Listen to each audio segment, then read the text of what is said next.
나무따사 3번 읽고 수업 시작하도록 하겠습니다.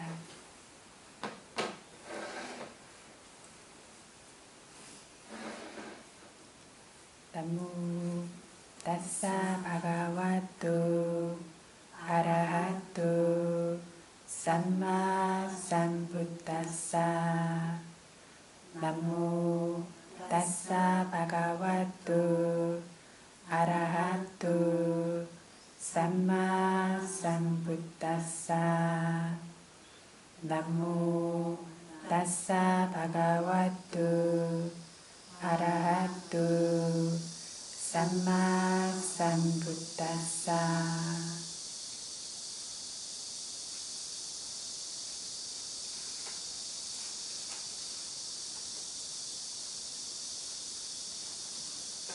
저희 망갈라 숫다 수업하고 있었죠. 그래서 32페이지를 이야기할 차례가 되었습니다.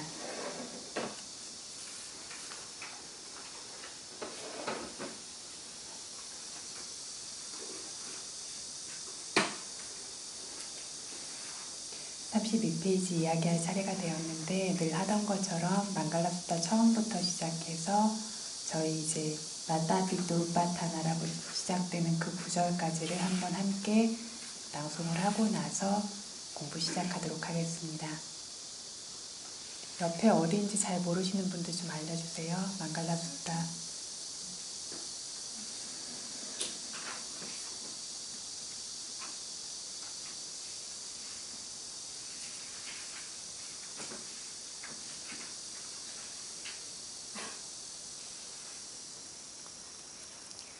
Yang mangkalang dwadasai cintaing susa dewaka Sotanang nadi gaccanti Attating sanca mangkalang Desitang dewa dewena Sapa papa vinasanang Sapa loka hitataya Mangkalang tang banamahe Ewang me suttang Ekang samayang Bhagawa sawatiyang viharati Cetawane anatta bindikasa arame Atthako anyatara dewata Abhikantaya ratiya Abhikanta wana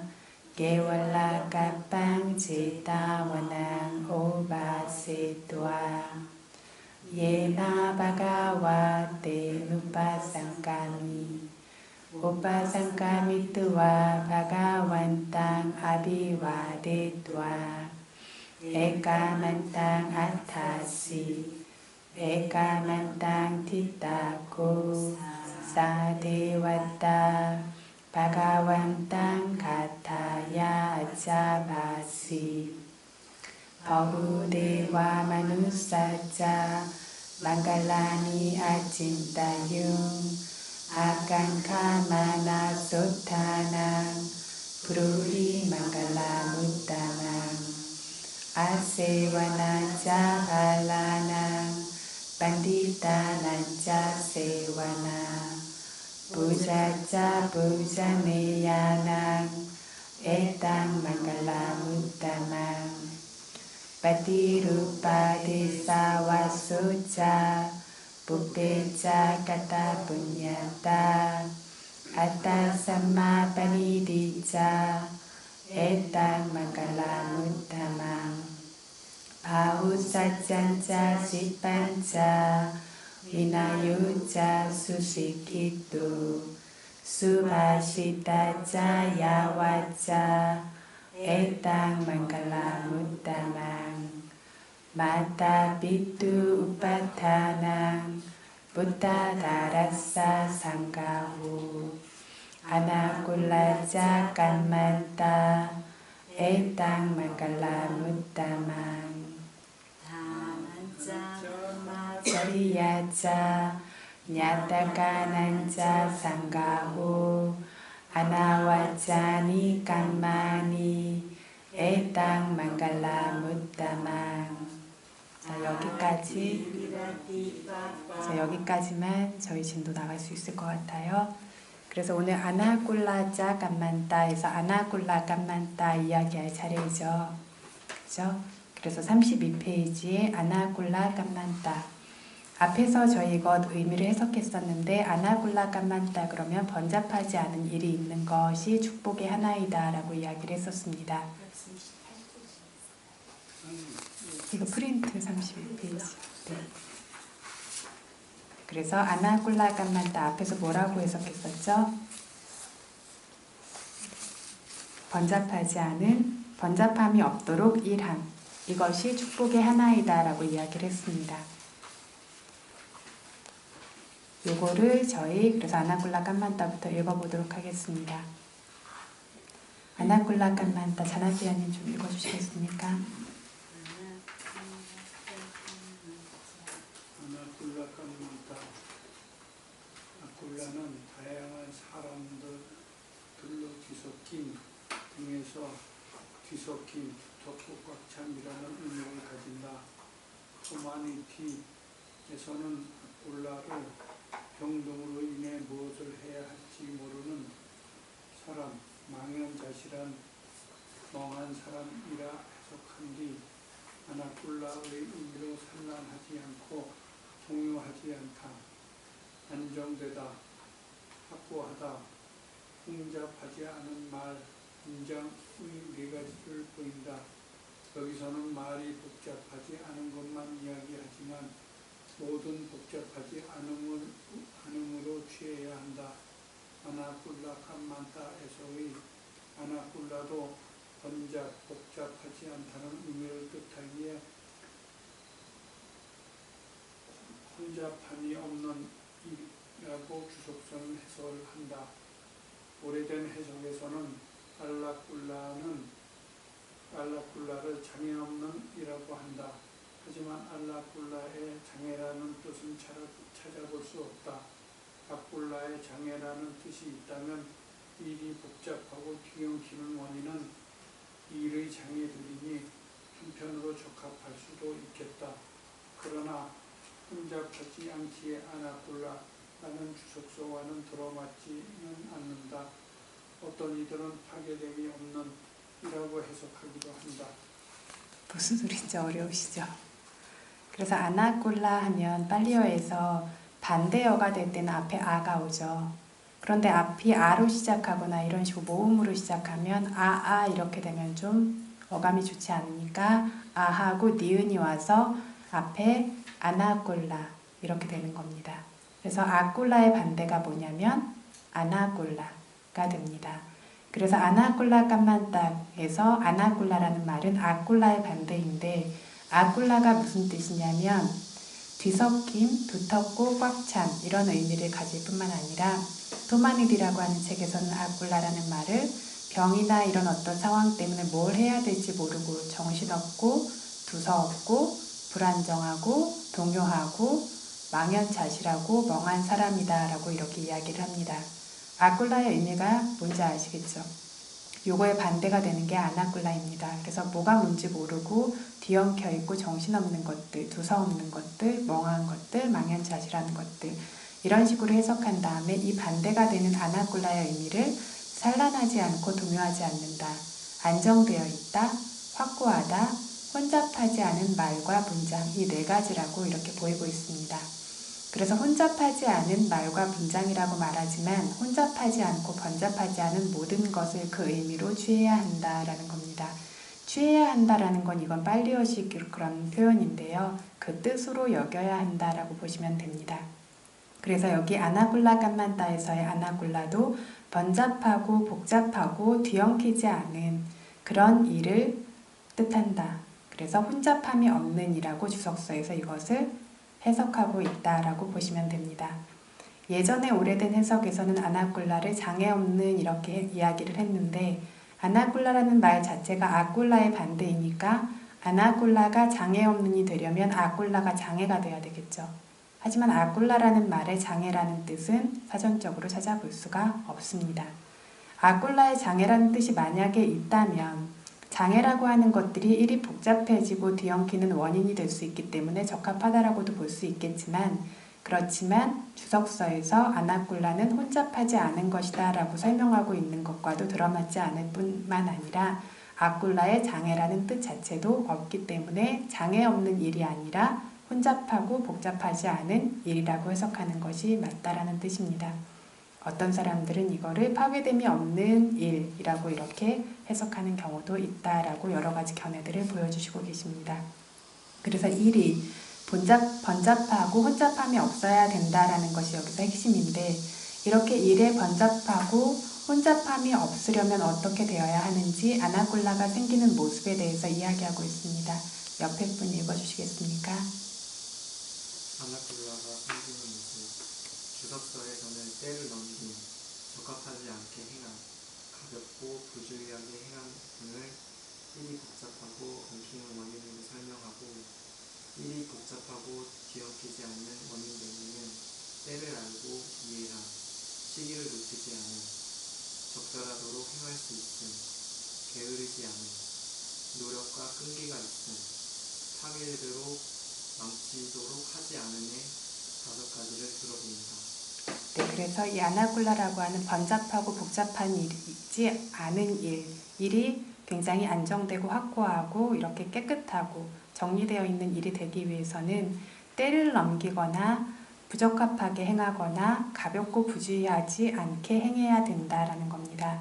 이렇게 때를 넘겨서 제때 행하지 못하거나 부적합하게 행하거나 가볍고 부주의하게 행한다면 이게 세간에서 우리가 일상적으로 하는 일이든 출세간과 관계된 일이든 어떤 일이든 이 일들이 복잡하게 엉키게 된다는 겁니다.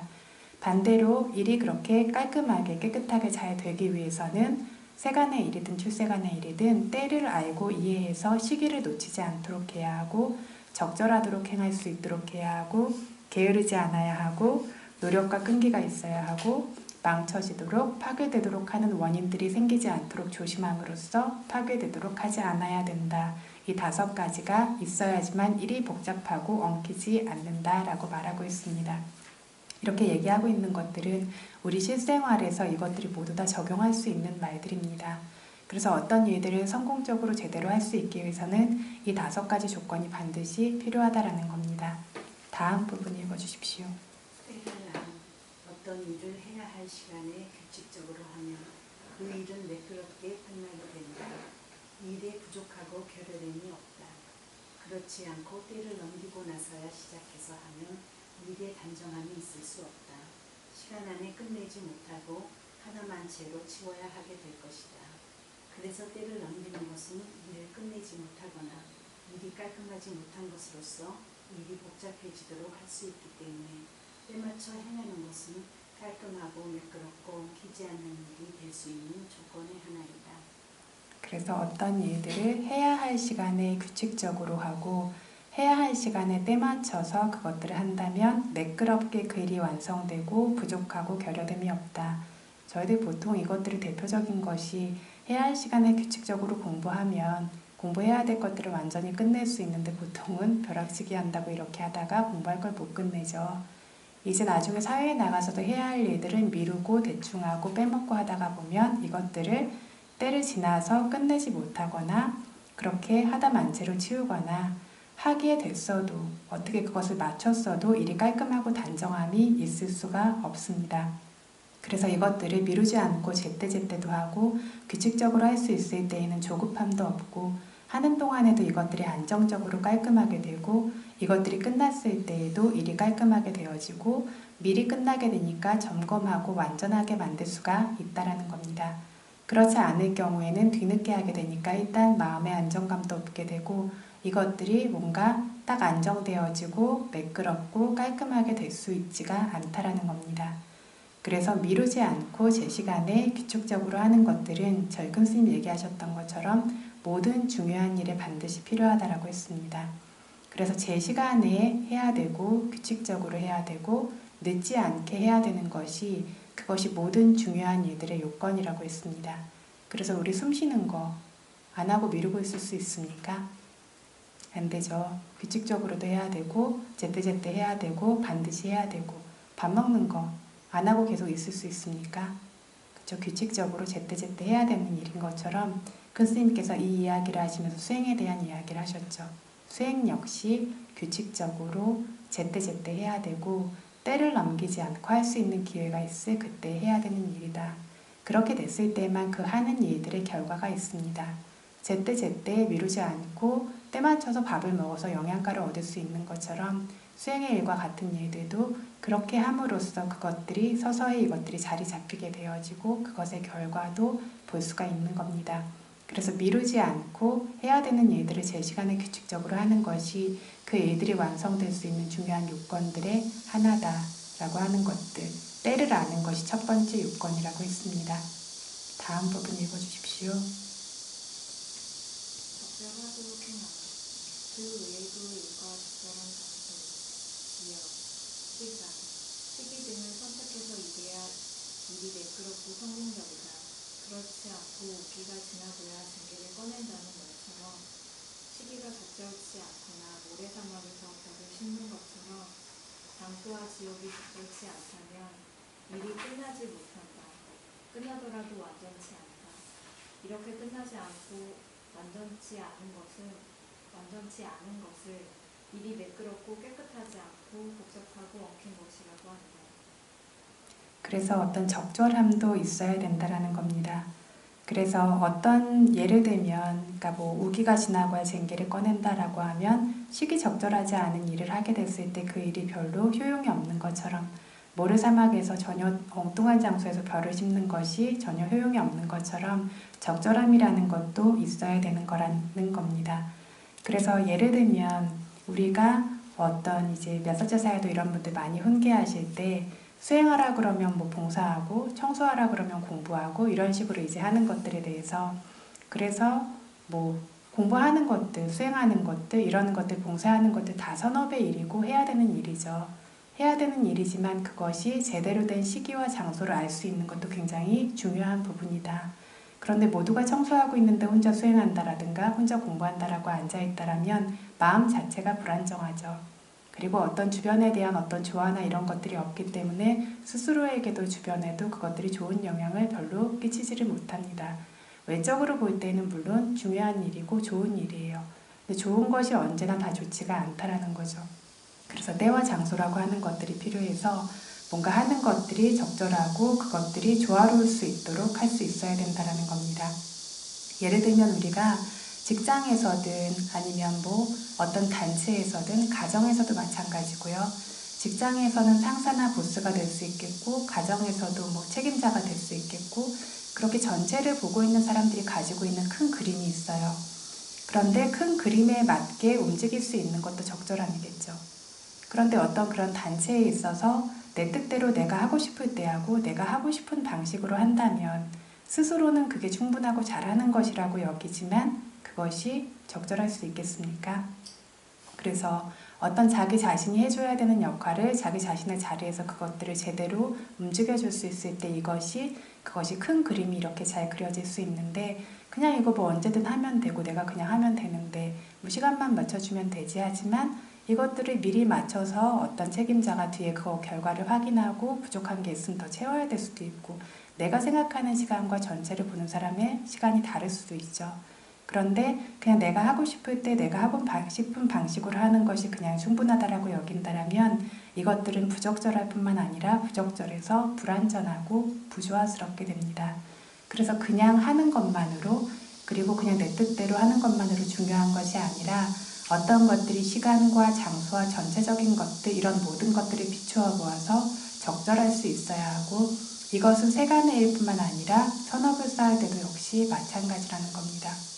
이것들을 알 수 있는 것들이 하고 있는 일들이 뭐 두서가 없고 제멋대로가 아니라 깔끔하고 단정하고 이것들이 깔끔하고 단정할 수 있다는 것은 이것을 하고 있는 마음 자체가 깔끔하고 단정하기 때문입니다. 깨어있기 때문이고요.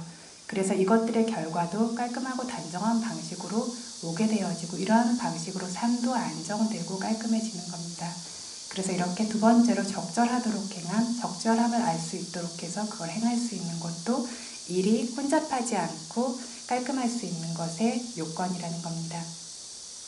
다음 부분 뒤에 분 읽어주십시오.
일단 일만이 매끄럽고 깔끔한 혼잡함 없는 일이 됩니다. 그래서 게으름뱅이가 이를 피하는 요건이 몇 가지가 있다고요?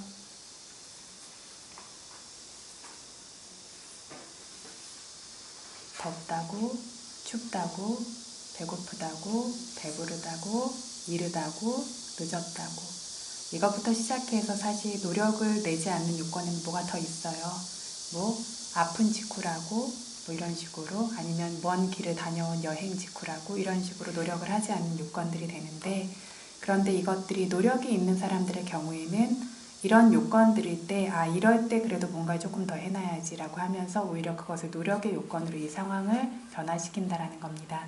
근데 게으른 사람들은 이런 어떤 여러 가지 조건들을 핑계로 조건으로 대면서 일을 피하고 시간을 끌고 꾸물거린다라고 하는데, 부처님께서 이것을 이런 식으로 일에서 손대고 있는 사람을 부귀영화는 그냥 지나쳐 간다라고 말씀하셨습니다.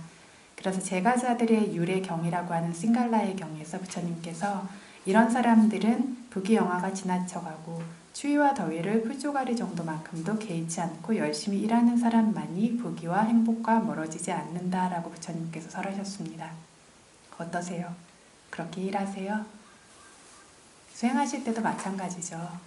더워서 못하고, 추워서 못하고, 배불러서 못하고, 피곤해서 못하고, 너무 늦어서 못하고, 너무 이르니까 좀 더 자야 되고, 이런 식으로 이제 하는 것들은 그것의 어떤 그로 인해서 생겨나는 어떤 수행에서 생겨야 하는 풍족함과 그런 것들도 생겨날 수가 없는 겁니다. 그래서 저희들은 이것들이 너무 뿌리 깊게 박혀 있다 보니까 저 자신도 미얀마에 가서 날씨가 너무 이제 더운데 나만 더운가 이렇게 보니까 미얀마 사람들도 못 견뎌하고 너무 더워하는 거예요. 다 더워 죽겠다라고 이렇게 막 난리를 쳐요. 그런데 너무 덥다라고 하는데 그냥 말로만 덥고 사람들은 안 더워 보여요. 그리고 우리 생각에는 이렇게 더우면 뭔가 딴 거라고 쉬어야 될 것 같은데 아무도 안 쉬는 거예요. 덥네 하면서 그냥 해야 할 일들을 그냥 똑같이 이렇게 하는 거예요. 그래서 어떤 노력이 있는 사람들의 경우에는 이런 어떤 외적인 조건이나 이런 것들이 일을 하지 않거나 그 일에 집중하지 않을 그러한 어떤 요건이 되지 않는다라는 거죠. 그런데 게으름이 있는 경우에는 이런 이유로 일을 하지 않거나 하더라도 집중을 하냐면 집중을 못한다라는 겁니다. 집중을 하려고 하지만 상황이 힘들어서 집중이 잘 안 되는 경우가 있는가 하면 애초에 마음이 부주의하고 집중이 안 되는 경우도 있죠. 그래서 집중을 하지 않고 대충 하게 되니까 하지 않는 것도 일의 혼잡함이고 되는 대로 대충 하는 것도 일의 혼잡함이고 역시 일이 끝나지 않고 깔끔치 않은 것이기 때문에 역시 일의 혼잡함일 뿐이다. 그래서 게으르지 않은 사람만이 매끄럽고 깔끔하고 혼잡함 없이 일을 할 수 있다는 겁니다.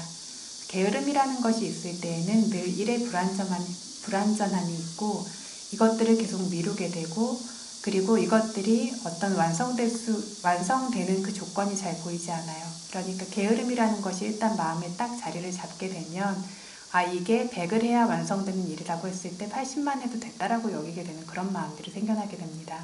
그래서 일이 완성되는 조건들도 잘 보이지 않고 이것들을 회피하고 안 하는 쪽으로 계속 일을 하게 됩니다. 본인은 그래서 다 했다라고 생각하는데 마음에 게으름이 있으면 이렇게 일이 한 것 같은데 다 되지가 않고 늘 불완전함이 있기 때문에 이것이 일의 혼잡함이 되기 때문에 게으름이 없고 그 일에 충분히 어떤 노력을 기울여서 집중해서 할 수 있을 때에만 그 일이 완성되는 요건이 된다라는 겁니다. 다음 부분 읽어주십시오. 노력이 있음. 게으르지 않으면 노력 있음도 성취된다고 해야 하지만 때로 일에 게으른 사람이 아니라도 할 일에 관심이 없고 일 이외의 다른 것에 관심을 가지는 등으로 부주의함. 일에 결여됨이 생기는 경우가 있다. 그래서 노력 무리야 있음도 따로 들어 보여야 합니다. 노력이라고 하지만 일에 대한 이해와 능숙함까지 포함해야 한다. 일을 이해하지 못하고 능숙치 못한 것, 일부만 이해하는 것도 일이 복잡해지는 조건이기에 노력이 있어도 이해하지 못하고 능숙치 않은 사람은 일이 복잡해지게만 할 것이다. 이해하고 능숙하며 노력 있는 이의 일만이 매끄럽고 깔끔해서 아나콜라 혼잡하지 않는 일이 된다. 그래서 게으르지 않다 그러면 그냥 노력이 있는 것이 아닌가라고 하지만 원래 게으름이 없는 사람인데도 자기가 하고 있는 일에 대한 관심이 없어서 다른 일에 대한 관심 때문에 부주의하고 이런 일에 결여됨이 생기는 경우가 있기 때문에 그 일 자체에 대한 노력이 있는 것도 여기서 따로 하나의 요건으로 이야기를 해야 한다라는 겁니다. 그런데 그냥 노력만 한다라고 되냐면 그 노력이 체계적인 노력이 될 수 있어야 하기 때문에 체계적인 노력이 되기 위해서는 일에 대한 이해와 능숙함도 있어야 한다라는 겁니다. 그래서 그 일에 게으름이 없기도 하고 그 일에 대한 이해와 능숙함도 가지고 그 일들을 하게 됐을 때에는 이 일이 매끄럽고 깔끔하게 끝나게 되지만 노력이 없거나 노력이 있지만 능숙하지 않은 채로 그냥 이것들을 마구잡이로 하고 있는 것이 있을 때에는 일이 복잡해지게 된다라는 겁니다. 그래서 지금 이야기한 것처럼 때를 놓치지 않아야 되고 적절하도록 행할 수 있어야 되고 게으름이 없고 노력이 있는 것까지 이렇게 4가지까지가 여기까지가 일이 완전해질 수 있는 요건이라고 했습니다. 마지막 일이 완전해지고 깨끗해지는 요건 다음 분 읽어주십시오. 파괴되게 하지 않은 일을 하지 않거나 제대로 하지 않는 것은 일을 망치는 것이라고 한다. 그래서 여자를 밝힌, 술을 밝힌, 노름을 밝힌, 사업이나 일에 충실하게 하는 조건들도 일에 타격을 준다. 상황부, 개성이 있는 장, 천인 상황부에 나오는 재물이 새어나가는 6구멍이 게으름, 강란, 노력이 없음, 통제가 없음, 단이 많음, 기지개를 펴며 필요함에 함도 일이 망쳐지는 원인들이다. 이러한 이들은 일을 하지 않고 하더라도 제대로 하지 않아서 일을 망치는 사람들이다. 일이란 그 일이 커질수록 사업을 시작하고 투자하고 사용하기 위한 재물이 필요한 법이라서 재물을 망치는 사람은 곧 일을 망치는 사람이니 일이 뒤엉키도록 하는 사람인 것이다. 재물이 늘어나야 일도 발전하고 번창하게 될 것이니 재물이 늘어나는 조건 4가지 구족의 법들로도 구족될 수 있도록 노력해야 한다. 그래서 마지막으로 그 일들을 하지 않거나 제대로 하지 않는 조건이 되는 것 이런 조건들이 또 생겨난다라면 이것도 일을 망치는 것이다 라고 이야기를 하고 있습니다. 이것들이 조금씩 다 연관이 있는데요. 어떤 것들을 할 때 거기에 대한 노력도 있고 게으름도 없고 이렇기도 하지만 다른 어떤 일이 깨지게 되는 요건들이 들어오게 된다라면 역시 일에 매끄러움이 없도록 만들 수 있다라는 겁니다. 이런 요건이 되는 것들이 뭐 여자를 밝히거나 술을 밝히거나 노름을 밝히거나 이런 등의 자기 하고 있는 일에 불충실하게 하는 조건들도 일에 타격을 준다라고 말하고 있습니다. 그리고 어떤 상응부에 보면 재물이 새어나가는 6구멍을 부처님께서 게으름, 방일함, 노력 없음, 통제가 없음, 즉 자제력이 없음, 잠이 많음, 기지개를 켜며 지루의 함이라고 이렇게 이야기를 하셨는데 재물을 새어나가는 6구멍 역시 일을 제대로 하지 않는 그래서 일이 망쳐지는 원인들로 이렇게 볼 수 있다라는 겁니다. 재물이 이것들이 새어나는 6구멍인 이유는 이런 이유들이 이런 요건들이 있을 때 일을 하지 않거나 하더라도 제대로 하지 않는다라는 겁니다. 그러니까 일도 깔끔함이 없고 그 결과로 재물이 새어나가는 6구멍이 자기에게 생겨나고 있다라는 겁니다. 그뿐만 아니라 어떤 일을 할 때 세간적인 일들은 그 일이 커질수록 어떤 사업을 시작하고 투자하고 사용하기 위한 재물이 점점 더 많이 필요합니다. 사업의 규모나 이런 것들이 커질수록 투자하기 위한 자본도 더 많이 필요하죠. 그래서 재물을 망치는 사람은 역시 자기가 하고자 하는 일의 어떤 기반을 망치는 사람이기 때문에 일이 뒤엉키도록 하는 조건이 되도록 하는 그런 것들을 만들고 있는 것이다 라고 말하고 있습니다.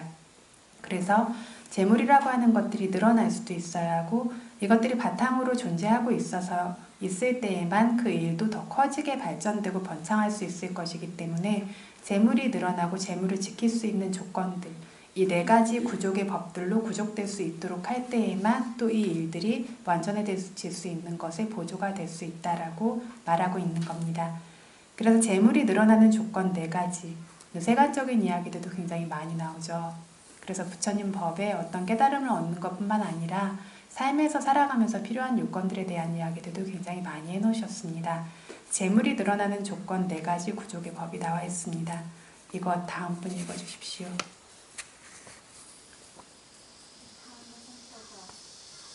금연함과 노력으로 부족됩니다. 여기서 노력이라고 하지만 일에 능숙지 않은 사람의 노력은 그 결과가 태어나지 않기에 일에 능숙하고 이해하는 것도 이 안에 포함된다. 인사나 무역 등의 일로든 다른 지식이나 기술로든 생계를 유지하는 이들이 그 일에 능숙하고 게으름 없이 노력하는 노력의 구족이라 한다. 재물이 생기는 데는 이 노력의 구족이 중요하다. 노력이 있는 이가 재물을 얻는다라는 개송이 있는 장 야차 상문도 217페이지에 따라 재물의 구족이라는 미덕의 복 영화는 게으른 이에 적합하지 않고 오직 노력 있는 이들을 위한 것이다. 이렇게 노력할 때 꽃등애들이 미루지 않고 쉬지 않고 노력하여 꿀을 모으는 것과 흰개미들이 개미굴을 짓기 위해 일하는 모습을 모범으로 삼을 것을 부처님께서는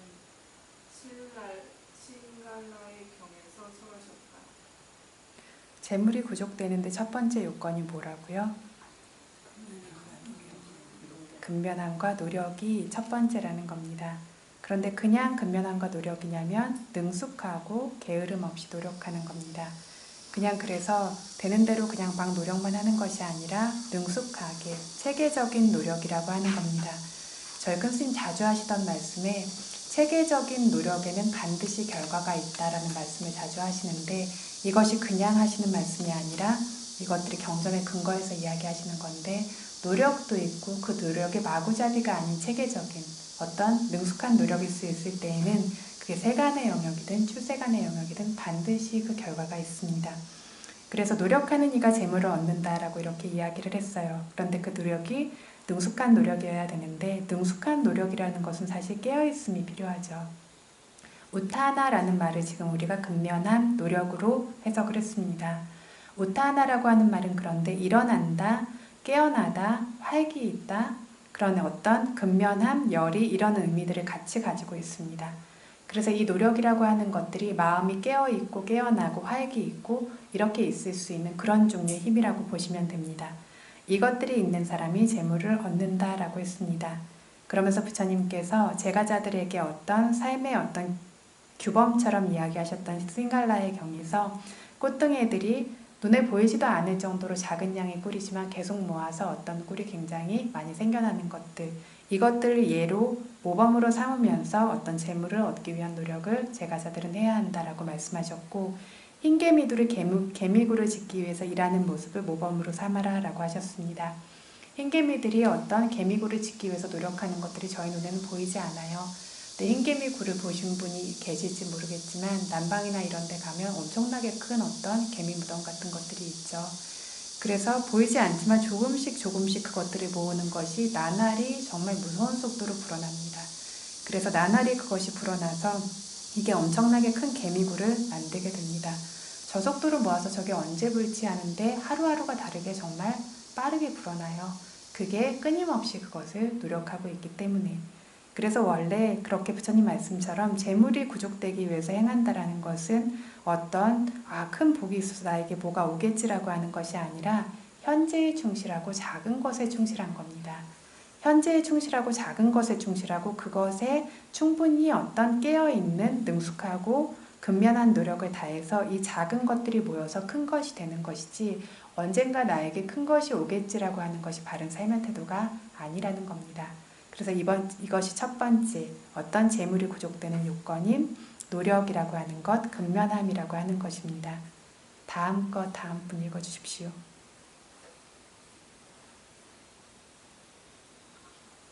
자나비아님. 아라카 산바다 예방과 보호의 부족이다. 모아둔 재물을 물이나 불이나 도둑과 강도 등이 등록하게 하거나 빼앗을 수 없도록 은행에 맡긴 보험을 들어 등으로 보호하는 것을 보호의 국적이라고 한다. 아라카는 보호라는 뜻이고요. 산바다는 구족, 완성이라는 뜻입니다. 그래서 미리 예방하고 보호하는 것으로 구족되는 것이다. 재물을 모으는 게 다가 아니라 이것들이 안전할 수 있도록 보호하는 그것이 재물이 불어나는 두 번째 원칙이다. 이것이 요건이다 라는 겁니다. 다음 부분 읽어주십시오. 한다냐 믿었다. 좋은 친구가 있습니다. 세간의 영역과 법의 영역에서 발전과 번영의 조건이 되는 좋은 방법을 가르쳐 줄 수 있는 본받을 만한 미덕의 요건을 있는 사람이 좋은 것들을 의논하고 수용하고 관계하고 교류하는 방식으로 접근하는 것을 선한 것이 있음이라 해야 한다. 세 번째는 좋은 친구가 있어야 한대요. 그 선한 벗이다, 깔리아나 좋은 친구다라고 하는 거는 지혜도 있고 선한 마음도 있고 그래서 세간의 영역에서뿐만 아니라 법의 영역에서까지 발전될 수 있고 번영할 수 있는 좋은 방법을 알려줄 수 있는 본받을 미덕의 요건이 있는 좋은 것들이 있어야 하는데 그것이 있다라는 걸 어떻게 있는 것이냐면 그냥 있다고 되는 것이 아니라 의논하고 그러니까 때때로 나보다 윗사람의 경우엔 여쭙고 그쵸? 그리고 그 말을 수용하고 그냥 내 스스로 모든 걸 다 잘할 수 있어가 아니라 나보다 지혜로운 이가 있다라면 그것들을 의논하거나 여쭙거나 그 뜻을 수용하고 그런 식으로 관계와 교류를 하는 방식으로 그 사람과 그 사람에게 접근하는 것을 선한 것이 있다라고 하는 겁니다. 나는 좋은 친구가 있어, 지혜로운 사람을 알고 있어로 다 되는 것이 아니라 그 지혜를 배워서 내가 가지고 오고 적용할 수 있도록 했을 때 선한 것이 있다라는 세 번째 재물이 불어나는 조건이 완성됩니다. 사람마다 가지고 있는 지혜라고 하는 것의 차이가 굉장히 크고 볼 수 있는 영역이라는 것도 굉장히 크게 차이가 나요. 뭐 같은 사람인데 생각하는 게 다 거기서 거기지가 절대로 아닙니다. 그래서 차이가 나기 때문에 이게 세간의 영역이든 출세간의 영역이든 배울 것이 있는 사람에게 배울 것들을 배우게 됐을 때 위험도 미리 막을 수 있고 발전하고 번영할 수 있는 조건이 되는 것들을 볼 수 있는 눈도 가지게 되고 그런 기회들을 계속 만나게 된다는 겁니다. 그래서 선한 것이 있는 것이 세 번째 조건입니다. 다음 부분 읽어주십시오. 상하지윗다. 균형 있는 방식으로 생계를 유지합니다. 들어오는 재물은 적고 수비는 많게 쓰는 사람이 균형 있는 생계 유지가 없는 사람입니다. 수입은 많고 지출은 적도록 가늠해서 사용할 줄 아는 것을 균형 있는 생계 유지라고 합니다. 절약해서 쓰는 것을 뜻한다. 부처님께서는 신랄라의 경에서 재물을 사용하는 방법을 설하셨는데 획득한 재물을 4등분해서 4분의 1은 쓰고 4분의 1로는 사업을 하고 4분의 1은 중요한 일이 닥쳤을 때 쓸 수 있도록 저축하라고 가르치셨다. 보시하기 위해서는 자신이 먹고 사는데 소비할 4분의 1에서 나누어 보시해야 한다고 이 경의 주석성은 말한다. 사마는 조화롭고 균형 있는 거고요. 지윗다는 생계 유지입니다. 그래서 균형 있는 생계 유지라고 하는 것은 들어오는 건 많고 쓰는 거는 적어야 이게 균형이 있는 것이지 제가 이걸 반대로 쓰는 균형 있는 생계 유지가 없는 반대로 들어오는 것은 적고 소비가 많으면 균형 있는 생계 유지가 없는 것이다 라는 겁니다. 앞에 요건들이 구족되어져서 아무리 돈을 많이 벌고 재물이 모아져도 이렇게 균형 있는 방식으로 생계를 유지할 수 있는 능력이 없다라면 재물이 유지되어질 수가 없는 것은 당연한 것입니다. 그래서 아무리 어떤 재물을 많이 번다라고 해도 절약해서 쓰는 것이 있어야 되고 부처님께서 권고하신 재물을 사용하는 방법은 뭔가 획득한 것이 있을 때 4등분을 해서 그것들을 사용해야 한다라고 하셨습니다. 4등분을 해서 4분의 1은 어떻게 한다고요? 쓰는데 그러니까 먹고 마시고 우리 생활하는 것들 이 모든 것들이 이 4분의 1로 한다라는 겁니다. 4분의 1호는 사업을 하고 재투자를 한다라는 겁니다. 나머지 4분의 1은 쓸 수 있도록 그러니까 매일이 오늘 같지 않죠. 힘든 날도 오고 그렇기 때문에 중요할 때 쓸 수 있도록 저축해야 한다라고 이렇게 가르치셨습니다. 보시하는 건 어디서 한다고요? 쓰는 게 어디였죠? 몇 등분이었죠? 자기가 먹고 쓰는 거에서 아껴서 내가 먹고 쓸 수 있는 것들을 하지 않고 그것을 내려놓음으로써 거기서 보시를 한다라는 겁니다. 이렇게 해야 한다라고 부처님께서 이렇게 4등분으로 나눠서 쓰라고 이렇게 가르치셨고 주석서에서는 보시는 이 4분의 1에서 하는 것이다 라고 이렇게 말하고 있습니다. 그래서 이렇게 균형 있게 생계 유지를 하는 것들, 미래라는 것은 오지 않을 것처럼 현재에 충실해야 하는 것은 맞지만 닥칠 수 있는 위험과 같은 것에 대해서도 대비해야 하고 있는 일들이 점점 발전할 수 있도록 하는 노력도 세간에 살고 있는 사람이라면 해야 하는 겁니다. 그래서 앞날이 오지 않을 것처럼 지금 뭔가 번 것들을 지금 다 써버리고 다 어떤 즐기고 누리고 혹은 다 그냥 줘버리고 이렇게 하는 것이 아니라 쓸 것 안에서 쓰고 남은 것에서 그리고 사업에 다시 투자도 해야 되고 저축도 해야 되고 이것들을 잘 할 수 있을 때 이것이 지혜로운 소비라는 겁니다. 그리고 균형 지어진 생계 유지라는 겁니다. 이 4가지가 부족된다라면 재물이 반드시 불어난다라고 부처님께서 말씀하셨습니다. 다음 부분 읽어주십시오.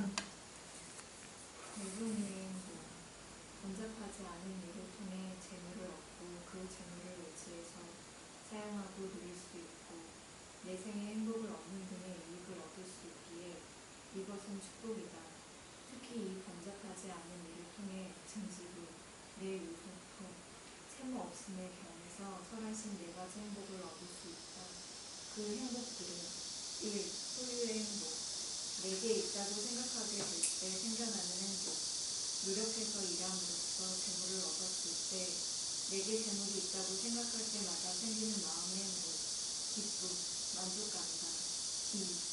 향유의 행복, 사용하고 누림에 인해 생겨나는 행복, 노력해서 일함으로써 얻은 재물을 사용하고 누릴 때 생기는 마음의 행복과 기쁨이다.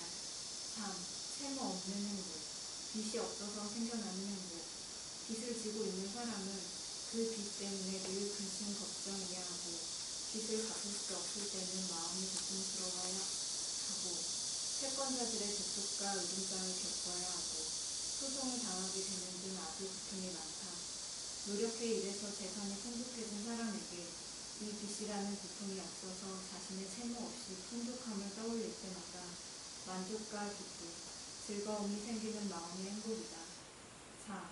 허물 없는 행복, 허물이 없어서 생겨나는 행복, 자신에게 허물이 없는 몸, 빚, 마음씨라는 3가지가 부족된 것을 떠올릴 때 생겨나는 마음의 행복이다. 모든 행복은 정당하게 얻은 재물로 인해 발생하는 행복들이다. 부당하게 재물을 구하는 사람은 자신의 부당함을 떠올릴 때 마음이 고통스럽게 마련인데 어디서 행복을 완전히 얻을 수 있겠는가? 그래서 이렇게 일이 번잡하지 않은 것을 통해서 그 일 자체가 완전할 수 있고 그렇게 일이 번잡하지 않은 완전한 일이 있을 때 그것을 통해서 재물이라는 것들도 얻을 수 있고 그 재물을 의지해서 내가 사용하고 누릴 수 있을 뿐만 아니라 보시를 한다라든가 이렇게 좋은 쪽을 사용함으로써 내 생의 행복을 얻는 등의 그런 어떤 연결된 이익들이 계속 생겨날 수 있기 때문에 일이 번잡하지 않은 것 자체가 축복이다라고 부처님께서 축복의 하나로서 이것을 말씀하신 겁니다. 그래서 이렇게 일이 번잡하지 않을 수 있을 때 부처님께서 말씀하신 4가지 행복을 얻을 수 있다라는 겁니다. 그래서 앞에 3가지는 세간적인 부분의 행복이고 마지막 1가지는 세간, 출세간 모두의 행복인데 첫 번째는 소유의 행복, 아티, 있다, 수카 행복, 있어서 생기는 행복입니다. 나한테 집이 있으면 집이 있다라고 생각할 때 마음이 편안하고 행복함이 생기죠. 아니면 통장에 갑자기 돈이 생겨서 돈을 넣어놨으면 그게 있다라고 마음에 행복하시죠. 그래서 뭐가 있기 때문에 그것 때문에 뿌듯하고 흐뭇하고 안심되고 이런 종류로 재물이 있다라고 생각할 때 마음이 행복해지고 안심되고 기쁘고 만족하는 이것이 첫 번째 종류의 행복, 소유의 행복, 있기 때문에 생기는 행복입니다. 두 번째 보가수카, 보가는 누리는 거예요. 사용하는 데서 생기는 수카 행복. 그래서 어떤 있는 것을 사용하고 누릴 때 생겨나는 행복입니다. 그래서 노력해서 일함으로써 정당하게 얻은 재물을 사용하고 누릴 때 그것 때문에 생겨나는 마음의 행복과 기쁨이고 누구한테 주고 하는 것도 마찬가지입니다. 내가 쓰고 누릴 뿐만 아니라 남들을 위해서 이걸 주거나 할 때도 기쁨이 생겨나죠. 이럴 때 느껴지는 행복과 같은 것들, 마음의 만족감을 향유의 행복이라고 합니다. 세 번째는 채무 없는 행복인데 채무가 있는 사람은 항상 목을 줄로 밧줄로 조르고 있는 것과 같은 기분을 느낀다라고 이렇게 말하고 있어요. 그래서 채무가 있으면 늘 마음이 불안하고 마치 목을 누군가가 조르고 있는 것처럼 늘 갑갑하고 힘들고 이런데 빚이 없을 때 생겨나는 행복, 이거는 빚을 많이 져본 사람만 알 수 있습니다. 빚이 없다라는 것이 얼마나 자유로운 건지를 이렇게 알 수 있는데 빚을 지고 있는 사람은 그 빚 때문에 늘 근심해야 되고 갚을 수 없어서 마음이 고통스럽고 그것 때문에 채권자들의 독촉과 으름장을 겪고 소송을 당하고 이런 고통이 굉장히 많은데 열심히 노력해서 일해서 재산이 풍요로운 사람은 이 빚이라는 고통이 일단 없기 때문에 그것이 없다라는 것을 떠올릴 때마다 만족감과 안정감을 느낄 수 있는 그런 행복이 있다라는 겁니다. 마지막 허물 없는 행복. 아나와짜 수카. 아나와짜 그러면 허물이 없는 겁니다. 아와짜 그럼 허물이 있는 거예요. 근데 아나와짜 그러면 허물이 없는 수카 행복. 허물이 없어서 생겨나는 행복. 이게 정말 진정한 행복이죠. 앞에 세 가지 행복은 이것들은 언제든지 사라질 수 있어요. 언제든지 이것들은 깨질 수 있지만 허물이 없어서 생겨나는 것은 몸과 입과 마음의 세 가지가 허물이 없이 깨끗한 것을 볼 수 있기 때문에 생겨나는 마음의 행복입니다. 이거는 세간, 출세간의 영역 모두와 부족됩니다. 그런데 이 앞에서 말한 어떤 재물과 관계된 모든 행복들이 정당하게 얻은 재물로 인해서만 이 행복들이 발생할 수 있습니다. 부당하게 재물을 얻었다라면 내가 뭘 가지고 있어도 그걸 사용하고 있어도 채무가 없어도 내 마음에 불안함이 있습니다. 불편함이 반드시 있습니다. 아, 좋다라고 생각하고 겉으로는 거칠게 마음이 즐거운 것처럼 여기고 있을지 모르지만 마음의 진짜 안정감 같은 것들은 부당한 일이 있을 땐 절대 생겨날 수 없습니다. 그래서 자기의 부당함이 그리고 떠오르게 될 때 마음이 그걸 얼른 외면해버리기는 하지만 고통스럽게 마련입니다. 그렇기 때문에 행복을 완전히 얻을 수 있는 것은 불가능합니다. 그래서 어떤 것들을 소유하든 이것들이 정당하게 얻은 것들로 인해서 발생하게 되고 가장 여기에서도 중요한 것은 몸과 입과 마음에 허물이 없는 것으로 생겨나는 행복이 가장 완전하고 정말 만족스러운 그런 행복으로 생겨나게 됩니다. 다음 구절 다음 분 읽어주십시오. 하루와 나는 20만 명을 벌다. 일은 천원이건 종일이건 그것이 핵심이 아니다. 다른 일에게 피해를 주지 않고 뒷선업이 하는 일이면 모두 좋은 일이다. 천원의 노력과 미숙한 분야 위에 무적과 독이 올라가면 속이 됩니다. 그래서 지혜로운 이들의 가르침을 받는 것, 일에 능숙하도록 하는 것, 노력하는 것을 통해 일이 번잡하지 않은 속도도 자신있어 행복을 얻을 수 있어야 할 것이다. 보살이 바라나시 불에 잠자고 있을 때 하루는 왕을 접견하러 가는 길에 주름길을 보고 하늘의 별 사이를 본 뒤 이 주름길을 밑으로 하는 사람은 성문에서 비밀을 줄 수 있다고 말했다. 그 말을 들은 한 가난한 남자가 이 장자는 지혜가 있으니 모임에서 말하지 않을 것이다 라고 생각해서 그 죽은 짐을 주어 고양이 가루로 팔아서 한 푼을 얻었다. 그 한 푼에서 시작해 재물을 얻기 위해 쉽지 않고 노력해서 4개월 안에 20만 년을 벌었다. 그 20만 년 중 10만 년을 스승에게 대접하는 의미로 장자에게 가서 드렸는데 장자는 그 사람의 능력이 마음에 들어서 자기 딸과 결혼시킴을 칭찬했다. 이 가난한 남자는 지혜로운 이의 말을 존중하며 받아들인 재물을 얻을 수 있는 방법을 쉬지 않고 노력함으로 인해서 가난한 사람의 손에서 벗어나 장자가 될 수 있었다. 그래서 일은 천한 일이건 좋은 일이건 그것이 핵심이 아니다. 일 자체가 뭔가 폼나고 사람들이 보기 좋아 보이는 그런 일들을 많이 선호하죠. 근데 그것이 일 자체는 그게 천한 일이건 귀한 것처럼 보이는 일이건 그것은 핵심이 아니라는 겁니다. 그래서 불선업이 아니고 다른 사람에게 피해를 주지 않는 일이면 모두 그 일은 좋은 일이다. 그래서 불선업이 아니고 정당하게 피해주지 않고 뭔가 재물을 구할 수 있는 방식이면 이것 모두 좋은 것이고, 여기에서 자기의 어떤 능숙함, 숙련됨, 노력, 집중 이런 것으로 인해서 그 일로 인해 발생하는 어떤 결과들, 이익들, 그런 미덕과 복들이 점점 많아진다라면 이 일 자체가 축복이 된다라는 거죠. 그래서 어떤 일 자체가 중요한 것이 아니라 그 일을 하는 마음의 자세에 따라서 이것이 축복이 되기도 하고 그렇지 않기도 한다라는 겁니다. 그래서 지혜로운 이들의 가르침을 받고 그 일에 능숙할 수 있도록 주의를 기울이고, 또 그뿐만 아니라 노력을 통해서 이 일이 완전해지고 정말 잘 되는 바탕이 되는 일이 될 수 있도록, 즉 일이 번잡하지 않은 축복이 발생될 수 있도록 해서 행복을 얻을 수 있도록 실제로 우리가 삶에서 노력할 수 있어야 할 것이다 라는 겁니다. 그래서 보살이 예전에 바라나시국의 장자였을 때 옛날에는 어떤 별자리 같은 것들을 보고 이 별자리에 태어난 사람은 뭐 도둑이 될 것이다 라든가, 이 별자리에 어떤 것들을 뭐를 하면 뭐가 어떻게 될 것이다 라든가 이런 예언을 하고 예견을 하는 것들이 굉장히 발달해 있었던 것 같아요.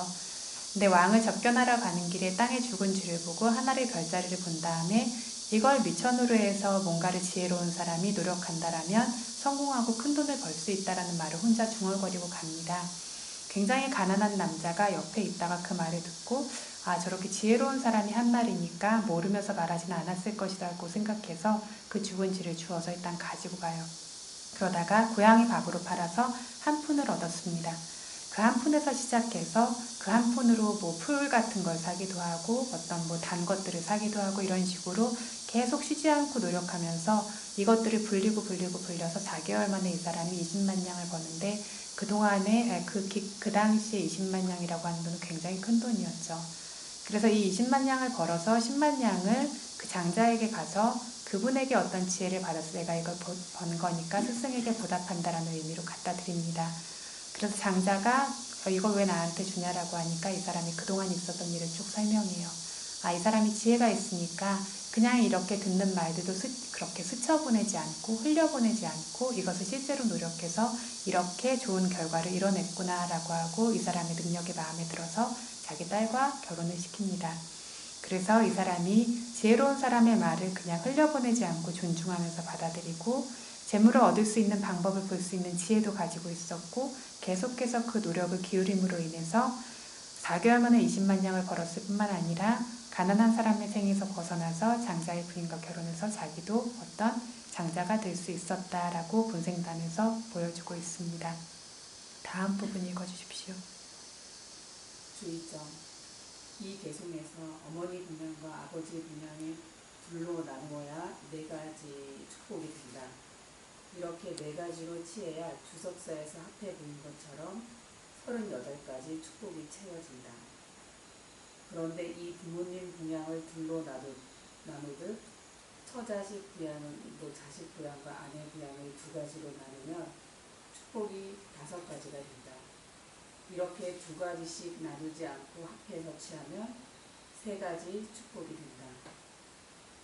이렇게 주석서는 축복을 세는 모습을 3 종류로 보인다.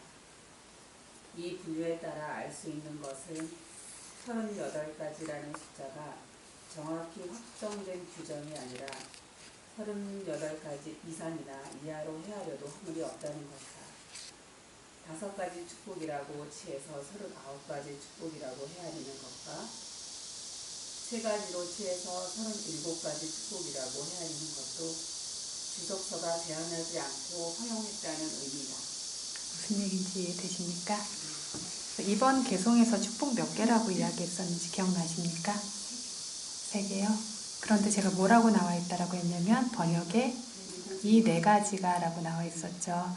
그래서 마따피뚜 우파타나 부모님을 부양한 뿌따다라사 상가후 처자식을 돌봄 아나콜라짜 깐만따 번잡함 없는 일이 있음 이렇게 하면 3가지인데 여기서 해석에서 4가지가 라고 이야기를 했죠. 그래서 보면 주석서에서 어떤 축복을 이 망갈라 숫다가 끝날 때까지 축복의 숫자를 세면 38가지라고 이야기를 하고 있거든요. 이걸 4가지로 이렇게 봤을 때 38가지가 된다라는 거죠. 그러려면 부모님 봉양을 어머니 봉양, 아버지 봉양으로 이렇게 나눠야 된다. 그렇다면 처자식 부양도 어떤 부인 부양과 자식 부양으로 나눌 수 있지 않냐라는 거죠. 그렇게 나누면 이것이 5가지가 되고 그쵸? 이것들을 그럼 둘 다 나누지 않겠다라고 하면 세 가지가 되는 거죠. 근데 부모님만 어머니와 아버지로 나눴을 때 이게 네 가지가 숫자가 맞게 된다라는 거죠. 그런데 이래서 38가지 축복이라고 하지만 이게 정확히 확정된 규정은 아니고 이렇게 다 따로 나눠서 5가지 축복으로 세던 다 합쳐서 3가지 축복으로 세던 그래서 37가지 축복이 되든 39가지 축복이 되든 상관없다라는 겁니다. 근데 보통 이야기하면 몇 가지 축복입니까? 라고 하면 저희가 38가지 축복입니다 라고 말을 하고 이것이 어머니 부양과 아버지 부양을 나누었기 때문에 나오는 숫자라는 겁니다. 여기까지가 이제 한 구절이고 다음 경구 이제 개송으로 가야 되는데 어떻게 할까요? 여기서 마칠까요? 조금 더 이야기할까요?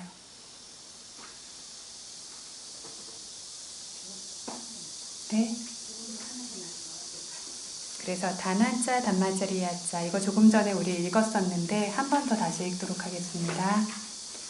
단한자 단마자리 야자 야타카난자 상가후 아나와자니 깐마니 에땅 망갈라 무따망. 그래서 대화붓다 천인이여. 이제 이것들 계속 반복해서 나오는 것이라서 칠판에 적지는 않았어요. 다낭 그러면 중성이라서 다낭 하면 앞에 양 해서 어떤 보시라고 합니다. 다난자 어떤 보시하고 주고 베품도. 야따깐 단마자리 야자 단마자리 야로 끝나는 말은 여성형이죠. 그래서 야 단마자리 야자 어떤 단마 그러면 법자리야는 수행하는 거거든요. 법을 수행함도 단마 법자리야 수행함. 저희 무슨 추가하신 분들 스님들 단마자리야 하는 거는 요거랑 조금 틀려요. 단마자리야입니다. 그거는 마가 길어요. 그래서 그거는 법의 스승이라는 뜻이고요. 이 단마는 단마 법을 자리야 수행함. 다음으로 야따까낭 야따까 그럼 친족이거든요. 야따까낭 친족들을 상가호 그러면 오로 끝나죠. 남성형이에요. 요 상가호 어떤 보조함도. 아나와자 그러면 아까 허물이 없는이라 그랬죠. 아나와자니 허물이 없는 깐마니니까 이게 복수라서 앞에 야니 이렇게 야가 변형돼서 옵니다. 야니 깐마니자 어떤 일들도 아티 있다. 애땅 이 네 가지가 우따망 고귀한 망갈랑 축복이다. 의역하자면 천인이여 보시 법을 수행함 법을 실천함 친족들을 보조함 허물 없는 일을 함이라는 이 네 가지가 고귀한 축복이다 라는 겁니다. 법을 실천함 수행함은 여기서 좋은 행위의 법을 실천하는 거거든요. 여기서 법은 굉장히 여러 가지 의미가 있는데 여기서는 좋은 행위의 법을 수행하는 것을 뜻합니다. 그래서 좋은 행위의 실천 이렇게 번역했습니다. 이 의역한 부분 다 같이 한번 읽어보시겠습니다.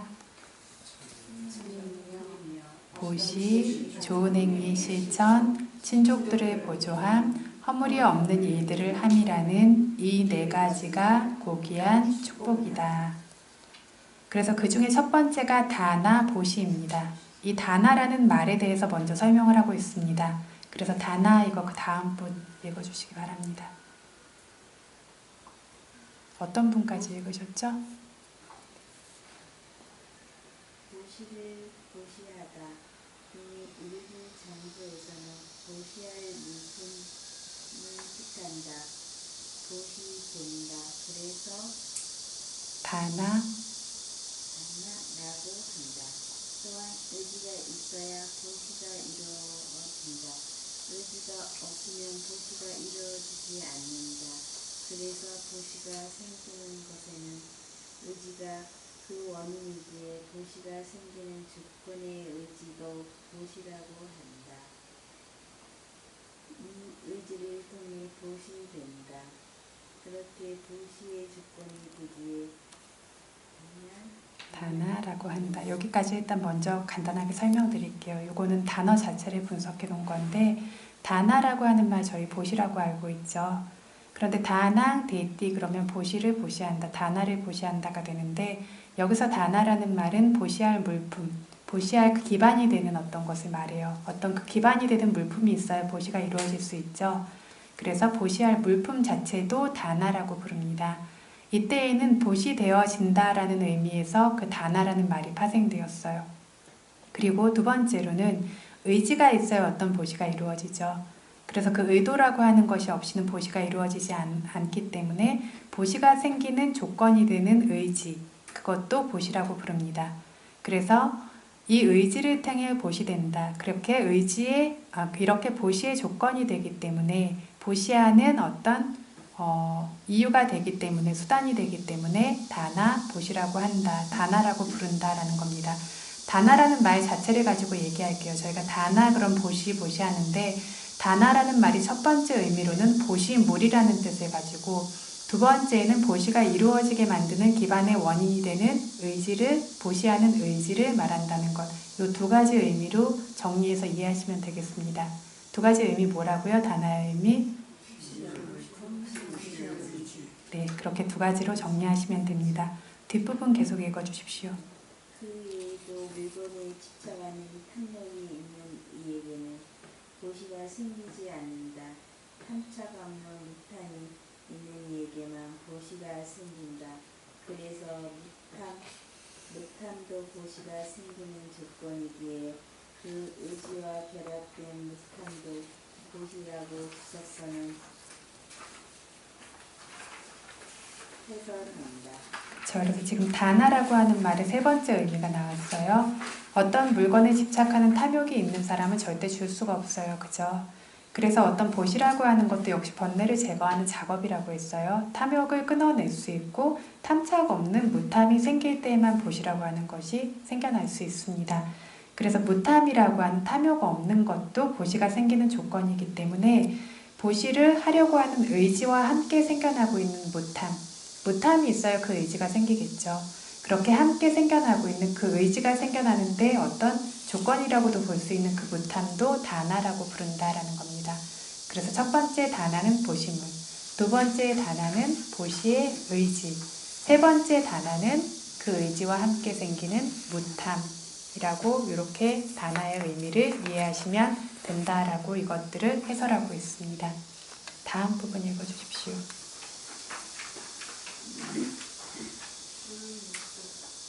보시를 의지라고 할 때 다낭마나마 보시란 바로 사랑의기자 다른 일을 의도해서 위해서 곱고 바른 지혜가 선행하는 밥으로 시작되는 10가지 보시물들을 포기할 수 있는 조건인 의지다라는 주석서에 따라 지혜가 선행하는 보시의 원인인 의지가 보시라고 할 수 있다.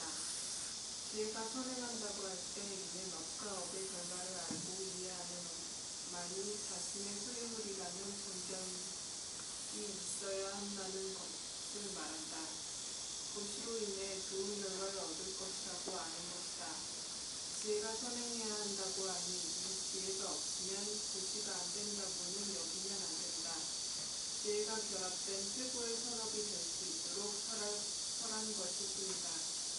그러한 지혜가 없다고 해도 사람에 대한 존경 정도 주는 것에서도 보시는 분명히 된다. 지혜가 결합되지 않은 보시다. 어떤 아이들이나 지방의 사람들은 좋은 결과를 줄 것이라고 알지 못하지만 사랑하고 소중히 여겨서 주거나 불쌍해서 주거나 이 상대를 바라며 주는 눈이 있을 수 있어서 이런 종류의 줌도 역시 보시다. 보시가 되지 않는 종류의 줌도 있다. 그것은 무서워서 주는 것, 내가 얻을 것을 기대하며 주는 것, 애정으로 인해 주는 것과 같은 종류의 줌이다. 그래서 보시하는 거에도 이제 다양한 모습이 있는데 이 보시를 째다나라고 하는 의지라고 봤을 때 어떤 종류의 의지냐면 다른 일을 의도해서 다른 일을 위해서 하는 것이고 두 번째로는 곧고 바른 지혜라고 하는 바른 견해가 앞서면서 생기는 것이고 이렇게 다른 일을 위해서 바른 지혜가 앞서면서 뭘 하냐면 밥이나 뭐 마실 것들 이런 것들로 시작되는 10가지 보시물을 포기하고 내려놓고 내 거라고 움켜쥐고 있는 걸 포기하고 내려놔야 보시가 이루어지죠. 이렇게 보시할 수 있는 조건인 의지라고 얘기를 하고 있습니다. 그래서 이걸 요약하자면 지혜가 선행하는 보시의 원인이 되는 의지가 바로 다나다라고 하는 보시의 어떤 원 의미를 알 수 있는 거죠. 보시가 실제 가지고 있는 그 핵심 의미는 보시의 원인이 되는 의지 자체를 말하고 있는데 이것이 지혜가 선행하는 것이다 라고 말을 해요. 지혜가 선행한다라고 하는 것은 결국 바른 견해를 가지고 하는 것을 말하는데 업과 업의 결과를 알고 이해하는 업만이 자기의 소유물이라는 정견을 가지고 있어야 된다라는 거죠. 그래서 이렇게 보시를 함으로써 어떤 마음의 탐욕과 같은 것들, 성냄과 같은 것들을 잘라낼 수 있다라는 것들, 탐진치를 잘라낼 수 있다라는 것들, 그 결과로 좋은 결과들이 생길 수 있다라는 것들, 이런 종류의 정견을 가지고 있는 것, 이것이 선행할 수 있어야 된다라고 설명하고 있지만 지혜가 선행되어지지 않아도 보시가 되기는 된다라는 겁니다. 하지만 지혜가 선행되었을 때 가장 최고의 선업이 될 수 있고 더 깨끗한 선업이 될 수 있겠죠.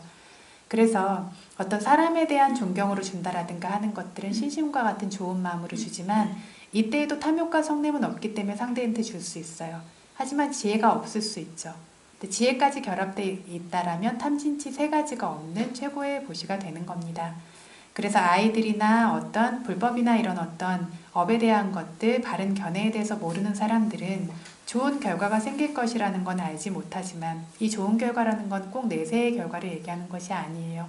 현재 지금 당장의 마음에 생겨나는 좋은 결과부터 시작해서 이 업의 결과로 생겨나는 어떤 연속되어지는 그 어떤 뒤따라오는 모든 결과들을 포함해서 이야기를 합니다. 이건 알지 못하지만 상대에 대해서 사랑하고 소중히 여겨서 주거나 무슨 뜻이냐면 자애로 준다라는 뜻이에요. 막 어떤 애착이 아니라 상대에 대한 어떤 자애의 마음으로 주거나 불쌍해서 즉 연민으로 주거나 상대의 이익을 바라면서 주는 것, 이건 역시 자비의 마음이 포함된 거겠죠. 이런 마음으로 주는 것들이 있는데 여기에는 지혜가 결합되지 않을 수는 있지만 역시 탐욕과 성냄이 없는 보시가 이 안에 이루어지고 있고 이건 역시 보시라는 겁니다. 그런데 보시가 되지 않는 종류의 것도 있어요. 보시라면 선업이 맞다면 탐진치를 끊어야 돼요. 그렇죠? 그런데 이것을 주는 것을 통해서 어떤 것도 끊어지지 않는다라면 그건 보시라고 할 수 있냐면 보시라고 할 수 없습니다. 무서워서 주는 것, 여기에 내 자신의 욕망을 포기하거나 상대에 대한 어떤 분노나 성냄을 포기하거나 어리석음이 사라지는 것이 있습니까? 없죠. 나를 보호하려고 그냥 주는 거예요. 그렇죠? 그리고 무서워하는 것 자체가 공포심의 마음이기 때문에 탐진치를 가지고 주는 거죠. 이거는 보시가 안 됩니다.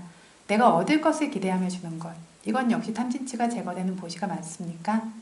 아니죠. 이건 역시 탐욕의 기반이 되기 때문에 이것도 진짜 보시라고 할 수가 없어요. 그래서 내가 이걸 주면 상대가 나한테 더 큰 걸 주겠지. 약간 이런 식으로 하는 거는 흥정과 가까운 것이지 이거는 진짜 자기 안의 거를 잘라내고 포기하는 그런 종류의 보시라고 하는 선업이 되지 않습니다. 세 번째, 애정으로 주는 것. 아까 말한 사랑하고 수중한다란 자애랑은 틀리게 어떤 애착의 마음으로 주는 것, 이건 역시 욕망을 포기한다라고 하는 보시의 요건과는 상관이 없습니다.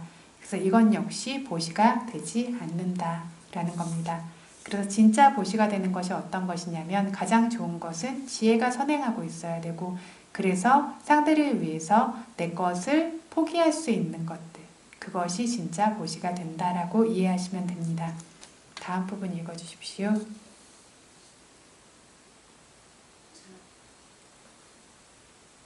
탐착하지 않은 자신의 물건에 탐착하는 것은 자연스러운 일이다. 누구나 자기 물건에 탐착하곤 한다. 하지만 어떤 일을 존경할 때나 자비로 인해 상대의 이로움을 바랄 때는 탐착을 자를 수 있다. 줄 수 있고 베풀 수 있다. 우사는 물건이나 재산뿐 아니라 자기 목숨조차 포기할 수 있을 정도로 관대했다. 그것의 원인은 자애와 연민이었다. 그 자애와 연민으로 인해 관대하게 희생, 포기, 무시해오다가 부탐의 성향이 강력히 성숙되었을 때 탐착이라고는 더 이상 남아있지 않았다. 어떤 이들은 자비를 둘 수 없거나 신심이 적어서 물건에 탐착하고 또 그다시 탐착하지 않아도 무시하려 하지 않기에 무시가 생기지 않는다. 하지만 존경할 줄 알고 타인의 이익을 바라는 이들의 경우에는 자기가 아주 좋아하는 물건조차 아까워해야 할 줄도 모르고 관대하게 보시할 수 있다. 이 점에서 증지부 최상위장 주석서 마가짜야나 이야기에 나오는 한 여자에 대해 이야기하겠다. 그래서 누구나 자기 것에 대한 탐착이 있습니다. 자기 물건, 자기 몸, 자기 목숨 이런 모든 내 거라고 생각하는 모든 것에 굉장히 탐욕과 집착이 있죠. 이거는 당연한 일이고 자연스러운 일이고 그래서 아까 말한 4가지 행복에서도 보면 있죠. 내가 뭘 가졌다라고 하는 것에 대한 행복, 이걸 쓸 수 있다라고 하는 행복 이런 것들이 있어요. 이건 당연한 일인데 그래서 이것을 내놓고 내려놓는 것이 쉽지 않아요. 그런데 어떤 이에 대한 존경, 그러니까 바른 신심, 정말 어떤 바른 것이라고 믿는 것에 대한 바른 신심이 있을 때나 자애나 연민이 있어서 상대의 이로움을 바랄 때는 이 탐착을 잘라낼 수 있는 용기와 그 힘이 생길 수 있어서 줄 수 있고 베풀 수 있습니다. 보살의 경우에는 물건이나 재산뿐만 아니라 자기 몸의 일부나 목숨조차 포기할 수 있을 정도로 이 무탐의 성향이 강하고 이 탐욕을 잘라낼 수 있는 힘이 굉장히 강했는데 그 원인은 자애와 연민, 중생들에 대한 자애와 연민이 굉장히 강력했기 때문입니다. 그래서 그 자애와 연민으로 인해서 계속해서 관대하게 희생하고 포기하고 보시하고 이렇게 내려놓고 끊어놓는 것들을 계속해 오다 보니까 탐욕이 없고 집착하지 않는 무탐의 성향이 강력하게 성숙되게 됩니다. 그래서 전에 말씀드렸죠. 자주 쓰는 마음이 그 사람의 성향이 된다. 결국 성격이 뭐라고요? 자주 쓰는 마음, 자주 하는 생각들, 이것이 그 사람의 성향, 성격이 된다라는 겁니다. 그래서 이러한 무탐의 성향이 계속해서 희생하고 포기하고 하는 것들이 나중에는 너무 강력한 어떤 성향으로서 자리 잡아서 강력하게 성숙되니까 마음에 아직 깨달음을 얻지 못했음에도 불구하고 탐착이라고는 더 이상 남아있지 않을 정도가 될 정도로 마음이 깨끗해지게 된 것이 보살이 바라미를 쌓던 과정입니다. 그래서 전에 잠깐 이야기를 했던 것 같은데 어떤 마음의 의지에는 세 시기가 있어요. 그래서 보시 하나를 해도 하기 전과 하는 동안과 한 뒤 요 세 시기가 모두 다 완성될 수 있을 때 그 보시가 가장 큰 힘을 가진다라고 해요. 그래서 하기 전에도 기쁜 마음으로 그것을 준비하고 하는 동안에도 그것을 기쁜 마음으로 정말로 이렇게 아낌없이 할 수 있어야 되고 한 뒤에도 그것을 생각하면서 뭔가 마음에 그걸 다시 움켜쥐는 것이 아니라 기쁘게 훌훌 털 수 있는 그런 어떤 앞과 중간과 뒤가 모두 구족될 때 이것이 완전한 보시가 된다라고 이야기를 하는데 실제로 우리가 보시를 할 때 이것들이 쉽게 이루어지냐면 잘 안 이루어져요. 하기 전에 굉장히 귀찮아하다가 가서 이렇게 하는 경우도 있고요. 하기 전엔 정말 기쁘게 갔는데 너무 필요하거나 가서 내 마음에 안 드는 상황을 만났거나 약간 내가 보시를 하려고 하는데 상대가 내가 하려고 했던 것보다 더 많이 바래요. 그럼 바로 화가 나죠.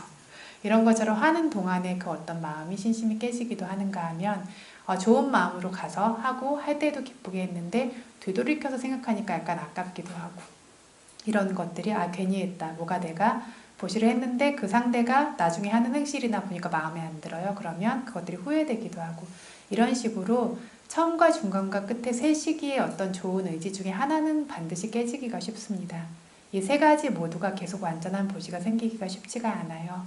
그래서 이때의 마음에 따라서 그 결과들도 다르게 주는데 한 가지만 예를 들자면 좋은 어떤 마음을 가지고 준비를 하고 처음에도 좋았고 보시하는 동안에도 좋았는데 주고 나서 나중에 돌이켜서는 아까워했던 경우라면 이 사람이 세간에서 어떤 이 복들을 받게 될 때 재산이 굉장히 풍족하고 모든 것들이 풍요로운 재산이 생기지만 자기 재산을 사용하지 못하는 사람들이 있어요. 그걸 누릴 줄을 모르고 자기가 누리지 않게 되는 사람들이 있어요. 가진 건 많지만 이게 뭐냐면 보시를 하기 전과 할 때의 마음은 충분히 좋아서 그런 재산의 구조까지는 이루어지는데 그 뒤에 마음이 좋지 않아서 이걸 누릴 수 있는 복까지 오지는 않는 겁니다. 그래서 이렇게 어떤 뭔가가 생겨서 뭔가 풍족하지만 그걸 누리지 못한 사람들이 대부분 이 뒤에 맨 마지막에 의지가 깨끗하지 않았기 때문에 그렇게 이야기를 합니다. 그런데 이게 꼭 그러냐면 그렇지 않은 경우가 있어요. 이렇게 무탐의 성향이 강력한 경우 어떤 사람들 보면 뭘 봤을 때 그걸 누리려는 생각을 좀처럼 하지 못해요. 옆에 보시면 아마 있을 거예요.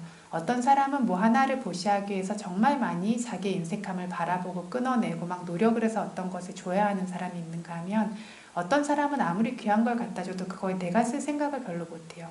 뭘 보는 순간 그냥 누구를 줄 생각하고 나하고는 상관없어 보이는 이 경우에는 뒷부분에 어떤 보시의 의지가 깨끗하지 않았기 때문이 아니겠죠. 이 경우는 그랬기 때문이 아니라 무탐의 성향이 너무 강해서 어떤 걸 봤을 때 내 것으로 취하고 내가 이걸 누리고 쓰고 갖고 하고 싶은 마음이 별로 안 생기는 겁니다. 뭘 보면 누구 주고 싶고 다른 사람을 위해서 쓰고 싶고 그냥 뭐 보기만 하면 이거 누구 하고 생각나는 사람들이 있어요. 그쵸? 이런 식으로 못하는 성향이 강력할 때에는 그것이 성향으로 남게 되어져서 자비의 마음도 굉장히 강력해지고 뭔가를 봤을 때 쥐는 게 아니라 내려놓는 게 이 사람의 습성으로 자리 잡게 되는 겁니다. 그래서 이런 식으로 보살의 경우에는 그게 굉장히 강력했죠. 자기 목도 베어주고 뭐 어떤 눈도 뺏어주고 뭐 이렇게 줄 수 있는 건 다 줬어요. 나중에 목숨까지 주다가 마지막 세계선 자기 부인과 아이들까지 줬어요. 그래서 자기 목숨을 내어주는 것보다 더 힘든 거, 자기 아이들을 너무 잔인하고 그렇게 한 사람이 데려가려고 했을 때 그것들을 내주거든요. 그렇게 내주는 것들이 남아있는데, 그래서 뭔가를 내 것이라고 집착하고 하는 것들이 더 이상 남아있지 않았어요. 보살의 경우에는.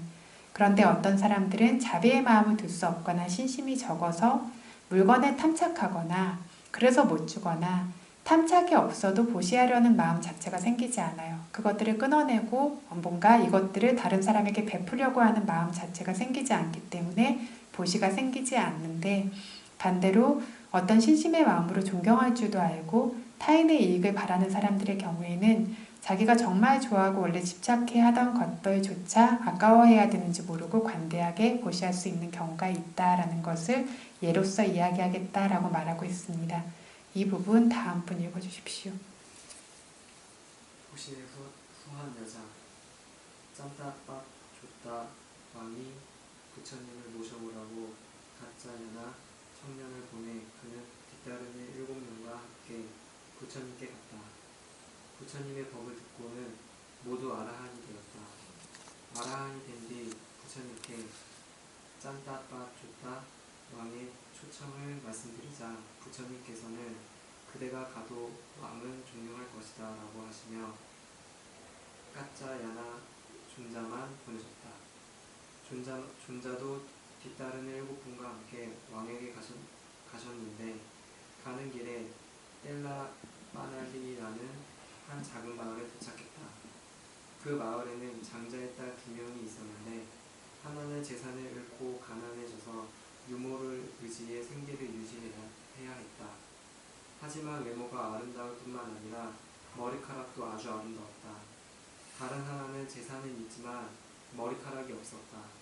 그래서 아름다운 머리카락을 지닌 장자의 딸에게 머리카락을 자기에게 바라고 값을 100푼에서 1000푼까지 올려주었지만 장자의 딸은 팔지 않았다.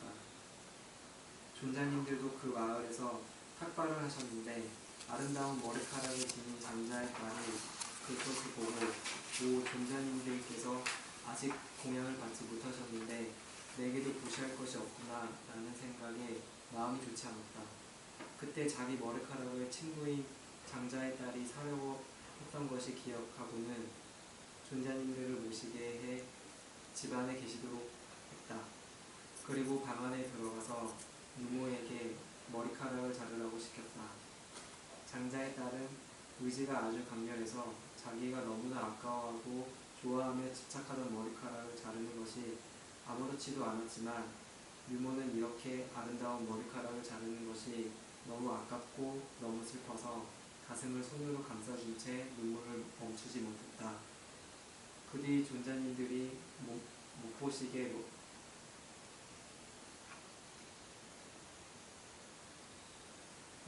머리카락을 덮어 숨겨서는 집에서 나와 머리카락을 사고 싶어 했던 장자의 딸에게 가서 팔았는데 그 장자의 딸은 값을 깎아서 8푼만 주었다.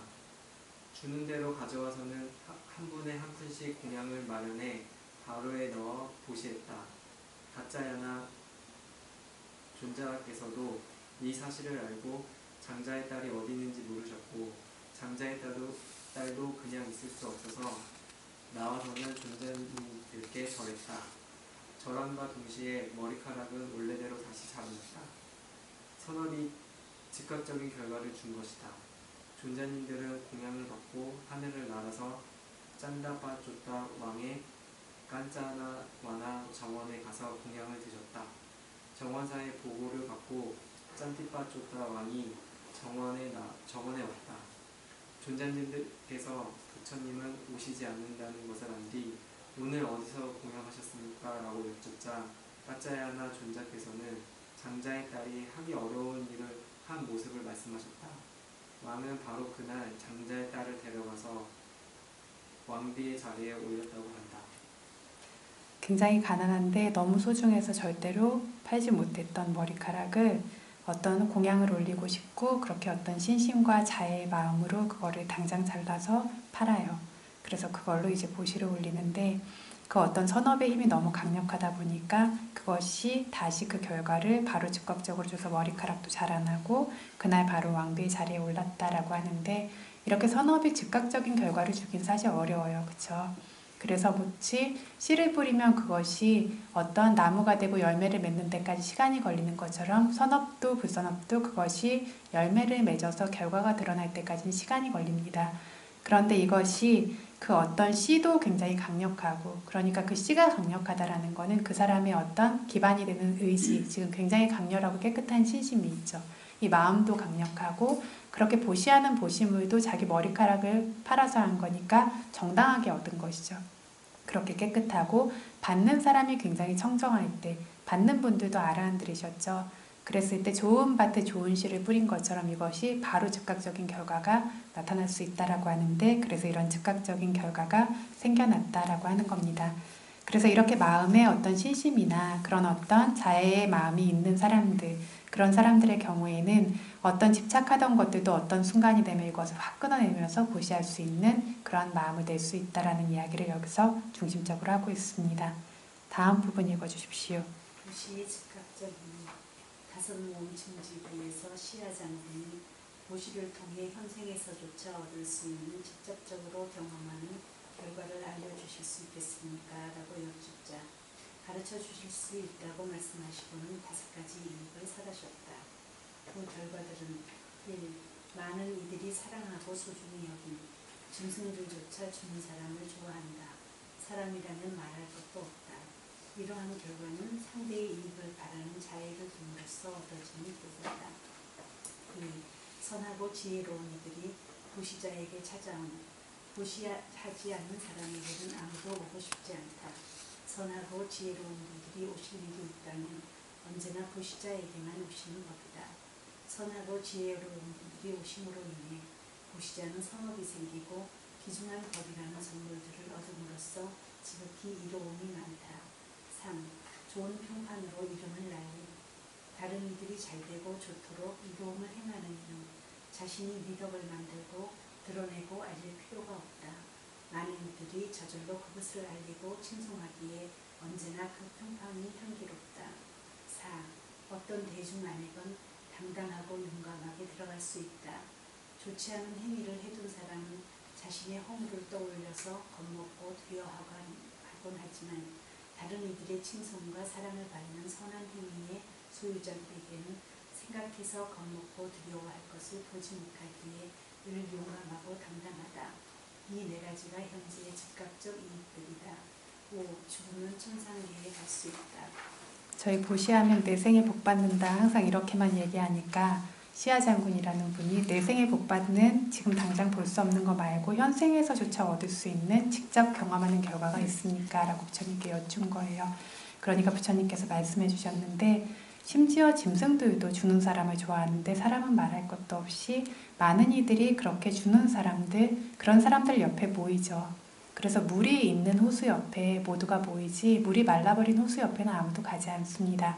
그래서 많은 이들이 사랑하고 소중히 여기는 그런 결과가 생기는데 내가 그것은 상대의 이익을 바라는 자애의 마음으로 사랑하고 소중히 여겼기 때문에 얻어지는 결과로서 많은 이의 사랑을 받게 된다라는 결과가 첫 번째로 바로 현재에 생겨날 수 있는 이익입니다.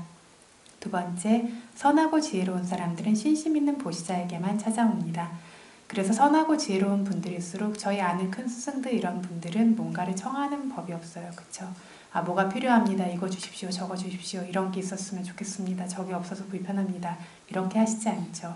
그래서 큰 스승들, 선하고 지혜로운 분들일수록 이런 것들을 구하거나 하시는 경우가 없어요. 그런 것들을 이렇게 정말 필요한 것들이 있어도 그것을 충분한 어떤 신심을 가지지 않은 사람에게 얘기했을 때에는 상대에게 오히려 불선업의 마음만 생길 수 있죠. 왜 나한테 와서 이런 거를 얘기하지? 라고 할 수 있죠. 그렇기 때문에 그런 것들을 누구에게나 청하지 않으세요. 만약에 어떤 찾아가야 될 일이 있거나 뭔가 청해야 할 것들이 있거나 아니면 가까이 가야 할 일이 있다라면 언제나 그 신심과 보시의 마음이 열려있는 그 사람에게만 가까이 가게 마련입니다. 그래서 이런 어떤 선하고 지혜로운 분들을 가까이서 모실 수 있고 돌볼 수 있고 그분들께 뭔가 도움을 드리거나 옆에 있을 수 있는 것도 아무에게나 오는 기회는 아니에요. 그런데 이런 분들이 옆에 계심으로 인해서 옆에 오심으로 인해서 보시자는 선업이 생기게 되고 또 귀중한 법이라는 것들을 얻을 수 있게 되고 이러한 큰 선물들을 얻게 되기 때문에 지극히 이로움이 많다라는 겁니다.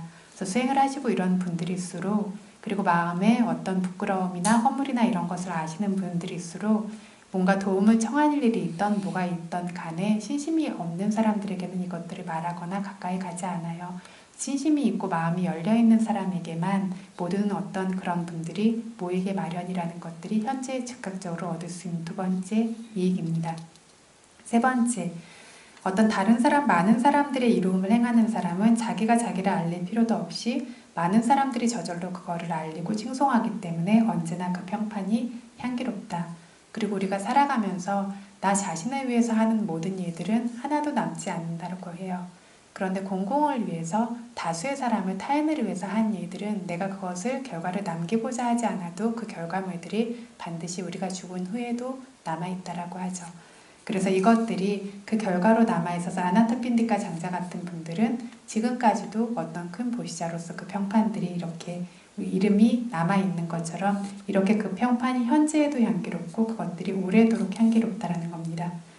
네 번째 굉장히 중요한 건데 어디에서건 당당하고 용감할 수 있고 어떤 대중 안에서건 머뭇거리고 주저함이 없이 당당하고 용감하게 들어갈 수 있다.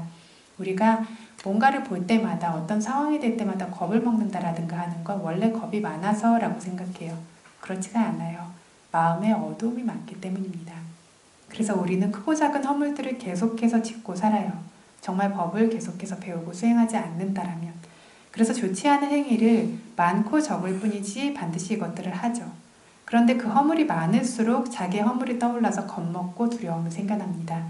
그래서 어떤 좋지 않은 행위를 한 사람은 반드시 자기의 허물의 어떤 힘으로 겁먹고 두려워하는 마음이 생겨나게 돼요. 빈비사라 왕인 아버지를 죽인 아자타사트 왕자는 어땠죠? 아버지를 죽인 이후로 하루도 제대로 잠을 잔 적이 없어요.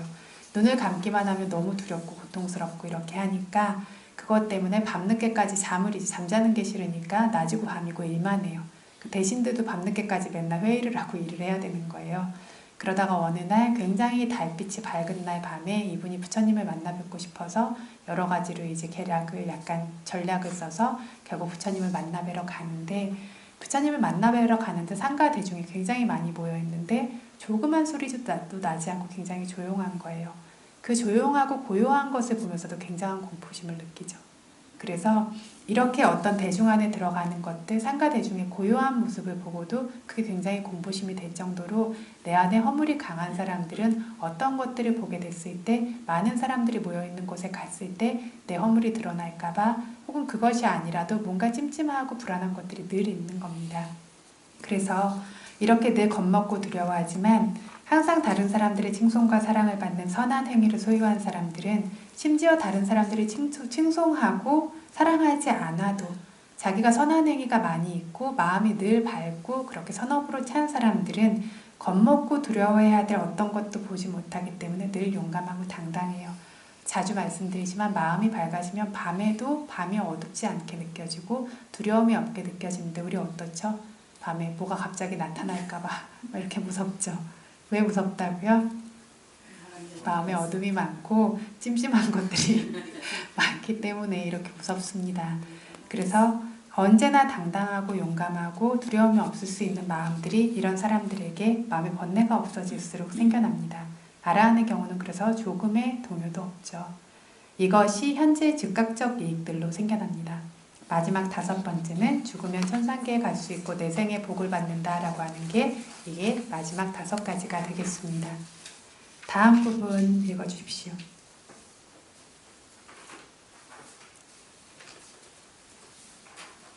도시는 산사라 인연을 길게하니라. 어떤 이들은 도시를 산사라 인연을 길게할 수 있는 법이라며 무서운 것처럼 말한다. 삼사라 윤회에서 벗어나길 원했던 보살들이 부시를 기꺼이 행했던 것은 이것이 바로 삼사라에서 벗어나는 조건이었기 때문이다. 오직 가래가 윤회가 길어지는 조건이 된다. 다른 방법, 다른 길로 행하는 보시는 가래를 제거할 수 있는 조건이 된다. 보살은 이 생과 다음 생의 행복과 즐거움을 위해 자기를 위해서는 어떤 한 가지도 원하지 않았다. 많은 중생들이 잘 되기를 원하고 행복해지기를 원하는 선의만을 두며 베풀었다. 이런 종류의 보시를 바람일이 되는 보시라고 한다. 만일 뭔가 바라보자 해도 삼사라 윤회에서 벗어나는 것만 바라야 한다. 삼사라 윤회에서 벗어나기를 바라는 것은 가래가 아니다. 그런 종류의 보시를 윤회에서 벗어남을 의지하는 보시라고 한다. 가래와 원함에서 자유롭지 못한 종류의 윤회를 의지하는 보시는 윤회가 되는 조건이 되지만 가래가 들어가지 않는 윤회에서 벗어남을 의지하는 보시는 삼사라에서 빠르게 벗어나는 조건일 뿐이다. 그래서 보시가 삼사라를 길게 한다라는 말이 굉장히 이게 넓게 퍼져 있어요.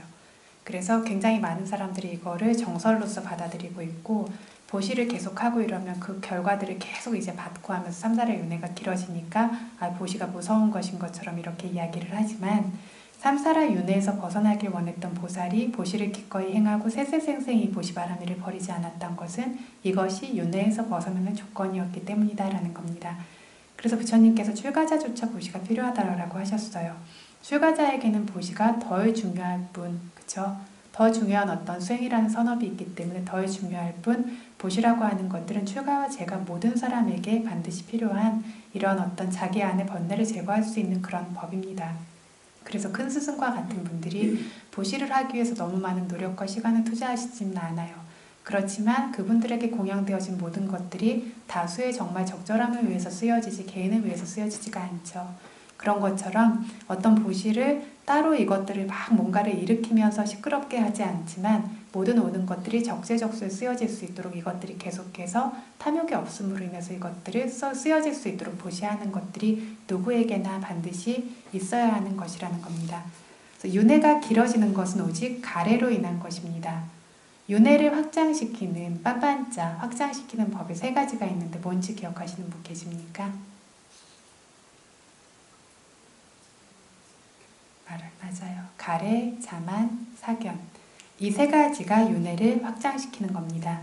그래서 이렇게 움켜쥐고 있는 것, 나라고 하는 것이 있기 때문에 이것이 계속해서 길어지는 것이고 이렇게 나라고 하는 것, 내 거라고 하는 것, 이런 움켜쥐는 것이 없는 다른 방법으로 행해지는 보시는 가래를 제거할 수 있는 욕망을 끊어내는 조건이 되기 때문에 이것은 윤회가 길어지는 조건이 아니다라는 겁니다. 그래서 보통은 우리가 보시를 한다 그래도 어떻죠?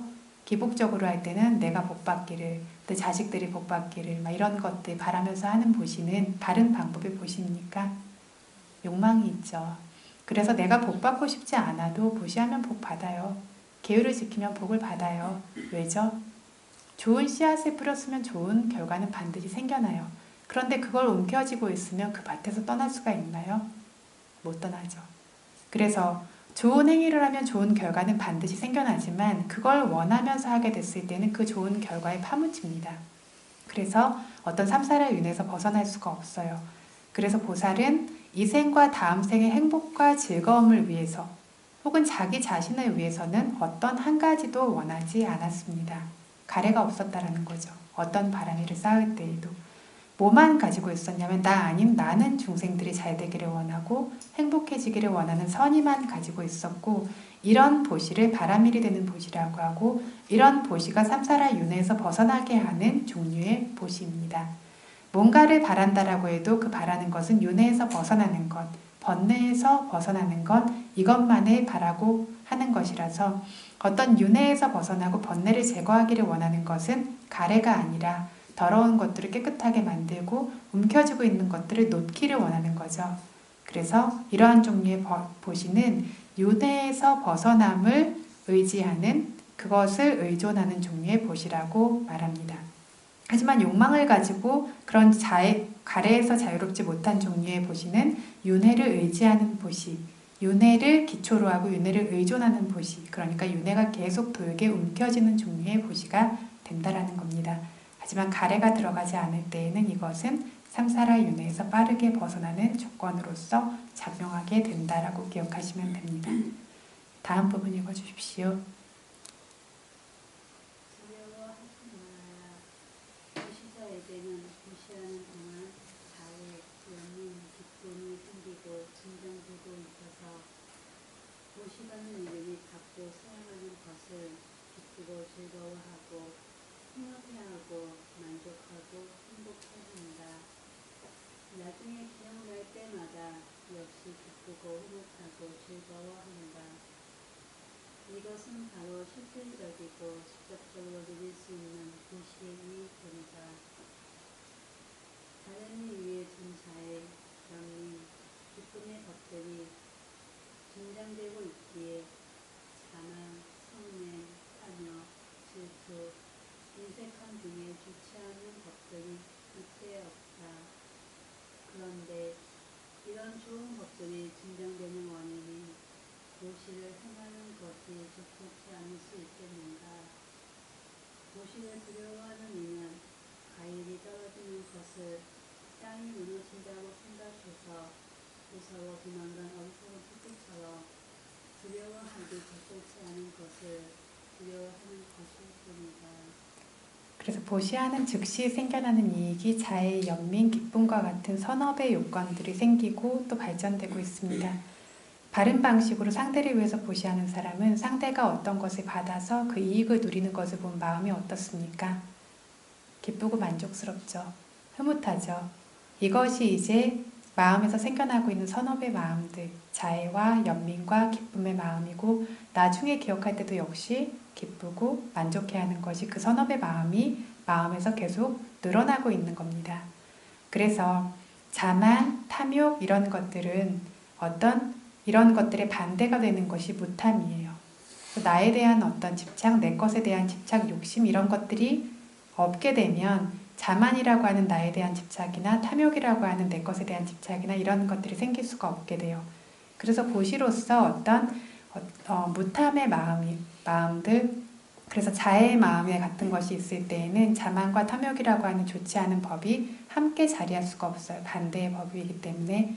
연민과 같은 법이 있을 때는 성냄의 법이나 질투나 인색함 같은 것이 있을 수가 없어요. 이것들이 반대가 되는 법이기 때문에. 그래서 이런 식으로 좋지 않은 법들이 이때 생겨나지 않습니다. 그래서 좋은 법들이 생겨나고 좋지 않은 법들을 제거할 수 있는 조건이 되는 보시를 행하는 것이 부적절한 일이라고 말할 수는 없다라는 거죠. 그래서 이걸 두려워한다라고 하면 부적절한 것을 두려워하기에 부적절한 것을 두려워하는 것일 뿐이다 라고 말하고 있습니다. 다음 부분 읽어주십시오. 손실. 어떤 이들은 믿지 않아서 보시하지 않는다. 자기는 사용한다. 그런 종류의 사람은 다음 생을 위해서는 잃는 사람이지만 이번 생에서는 잃지 않으니 그나마 다행이다.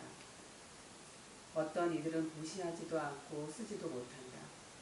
그런 종류의 사람은 더 손해보는 사람이다.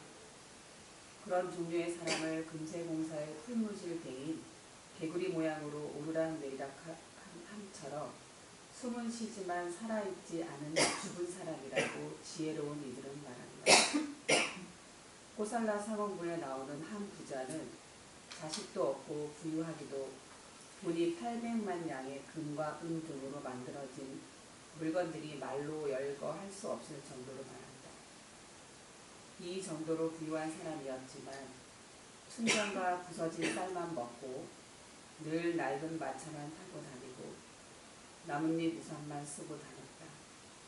죽고 나자 모든 재산은 왕의 소유가 되었다.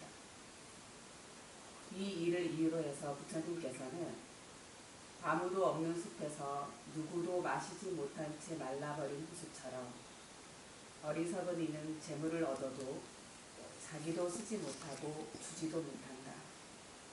지혜로운 이는 재물을 얻으면 자신도 쓰고 다른 이들의 일도 행해주며 친족들을 교양해서 비난받지 않는다.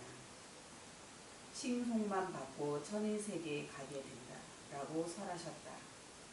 안내서의 스승들은 모아둔 재물을 보시하는 것만을 진정한 보호라고 한다. 호수 안에 고인 물을 뽑아내 내보내는 수도관을 유일한 보호라고 하는 것과 같다고 말했다. 그래서 어떤 사람들은 이런 보시의 즉각적인 이익과 미래의 이익들을 믿지 않으니까 보시는 하지 않지만 자기 자신을 쓰는데, 이런 사람들은 보시의 이익을 얻을 수 없기 때문에 다른 생을, 다음 생을 위해서는 손실이 있지만 최소한 이번 생에 자기는 쓰니까 그나마 다행인데, 어떤 사람들은 보시하지도 않고 쓰지도 못한다.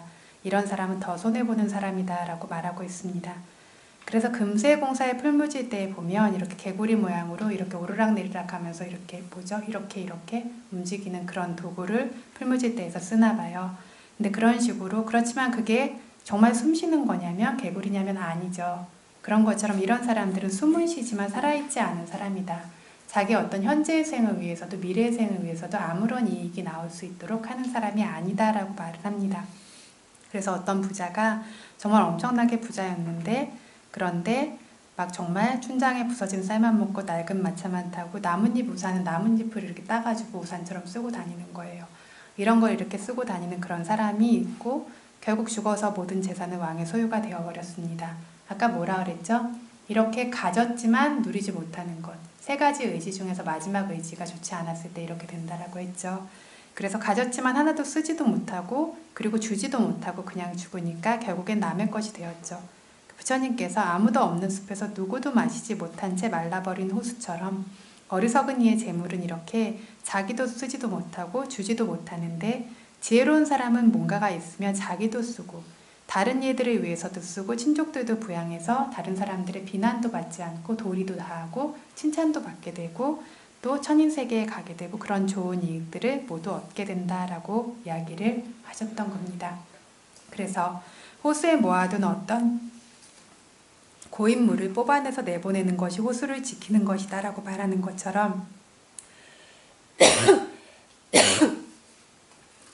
재물이라고 하는 것들은 바른 방식으로 쓸 수 있어야 되고 보시할 수 있어야 되고 이것이 진짜 보호다라고 말을 하는 겁니다.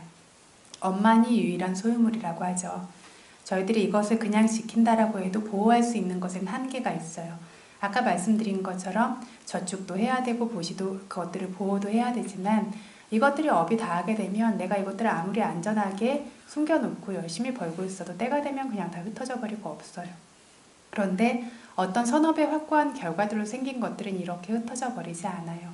그래서 어떤 업으로 인해서 이런 것들이 있기도 했다가 없기도 했다 하는 것이기 때문에 엄만이 우리가 유일한 소유이기 때문에 어떤 보시라고 하는 것이 이 재물에 대한 진정한 보호라고 그렇게 알 수 있어야 된다라고 이렇게 이야기를 하는 겁니다. 그래서 오늘 시간이 오래되어서 여기까지 이제 이야기하고 마쳐야 할 것 같습니다. 회양하고 마치도록 하겠습니다.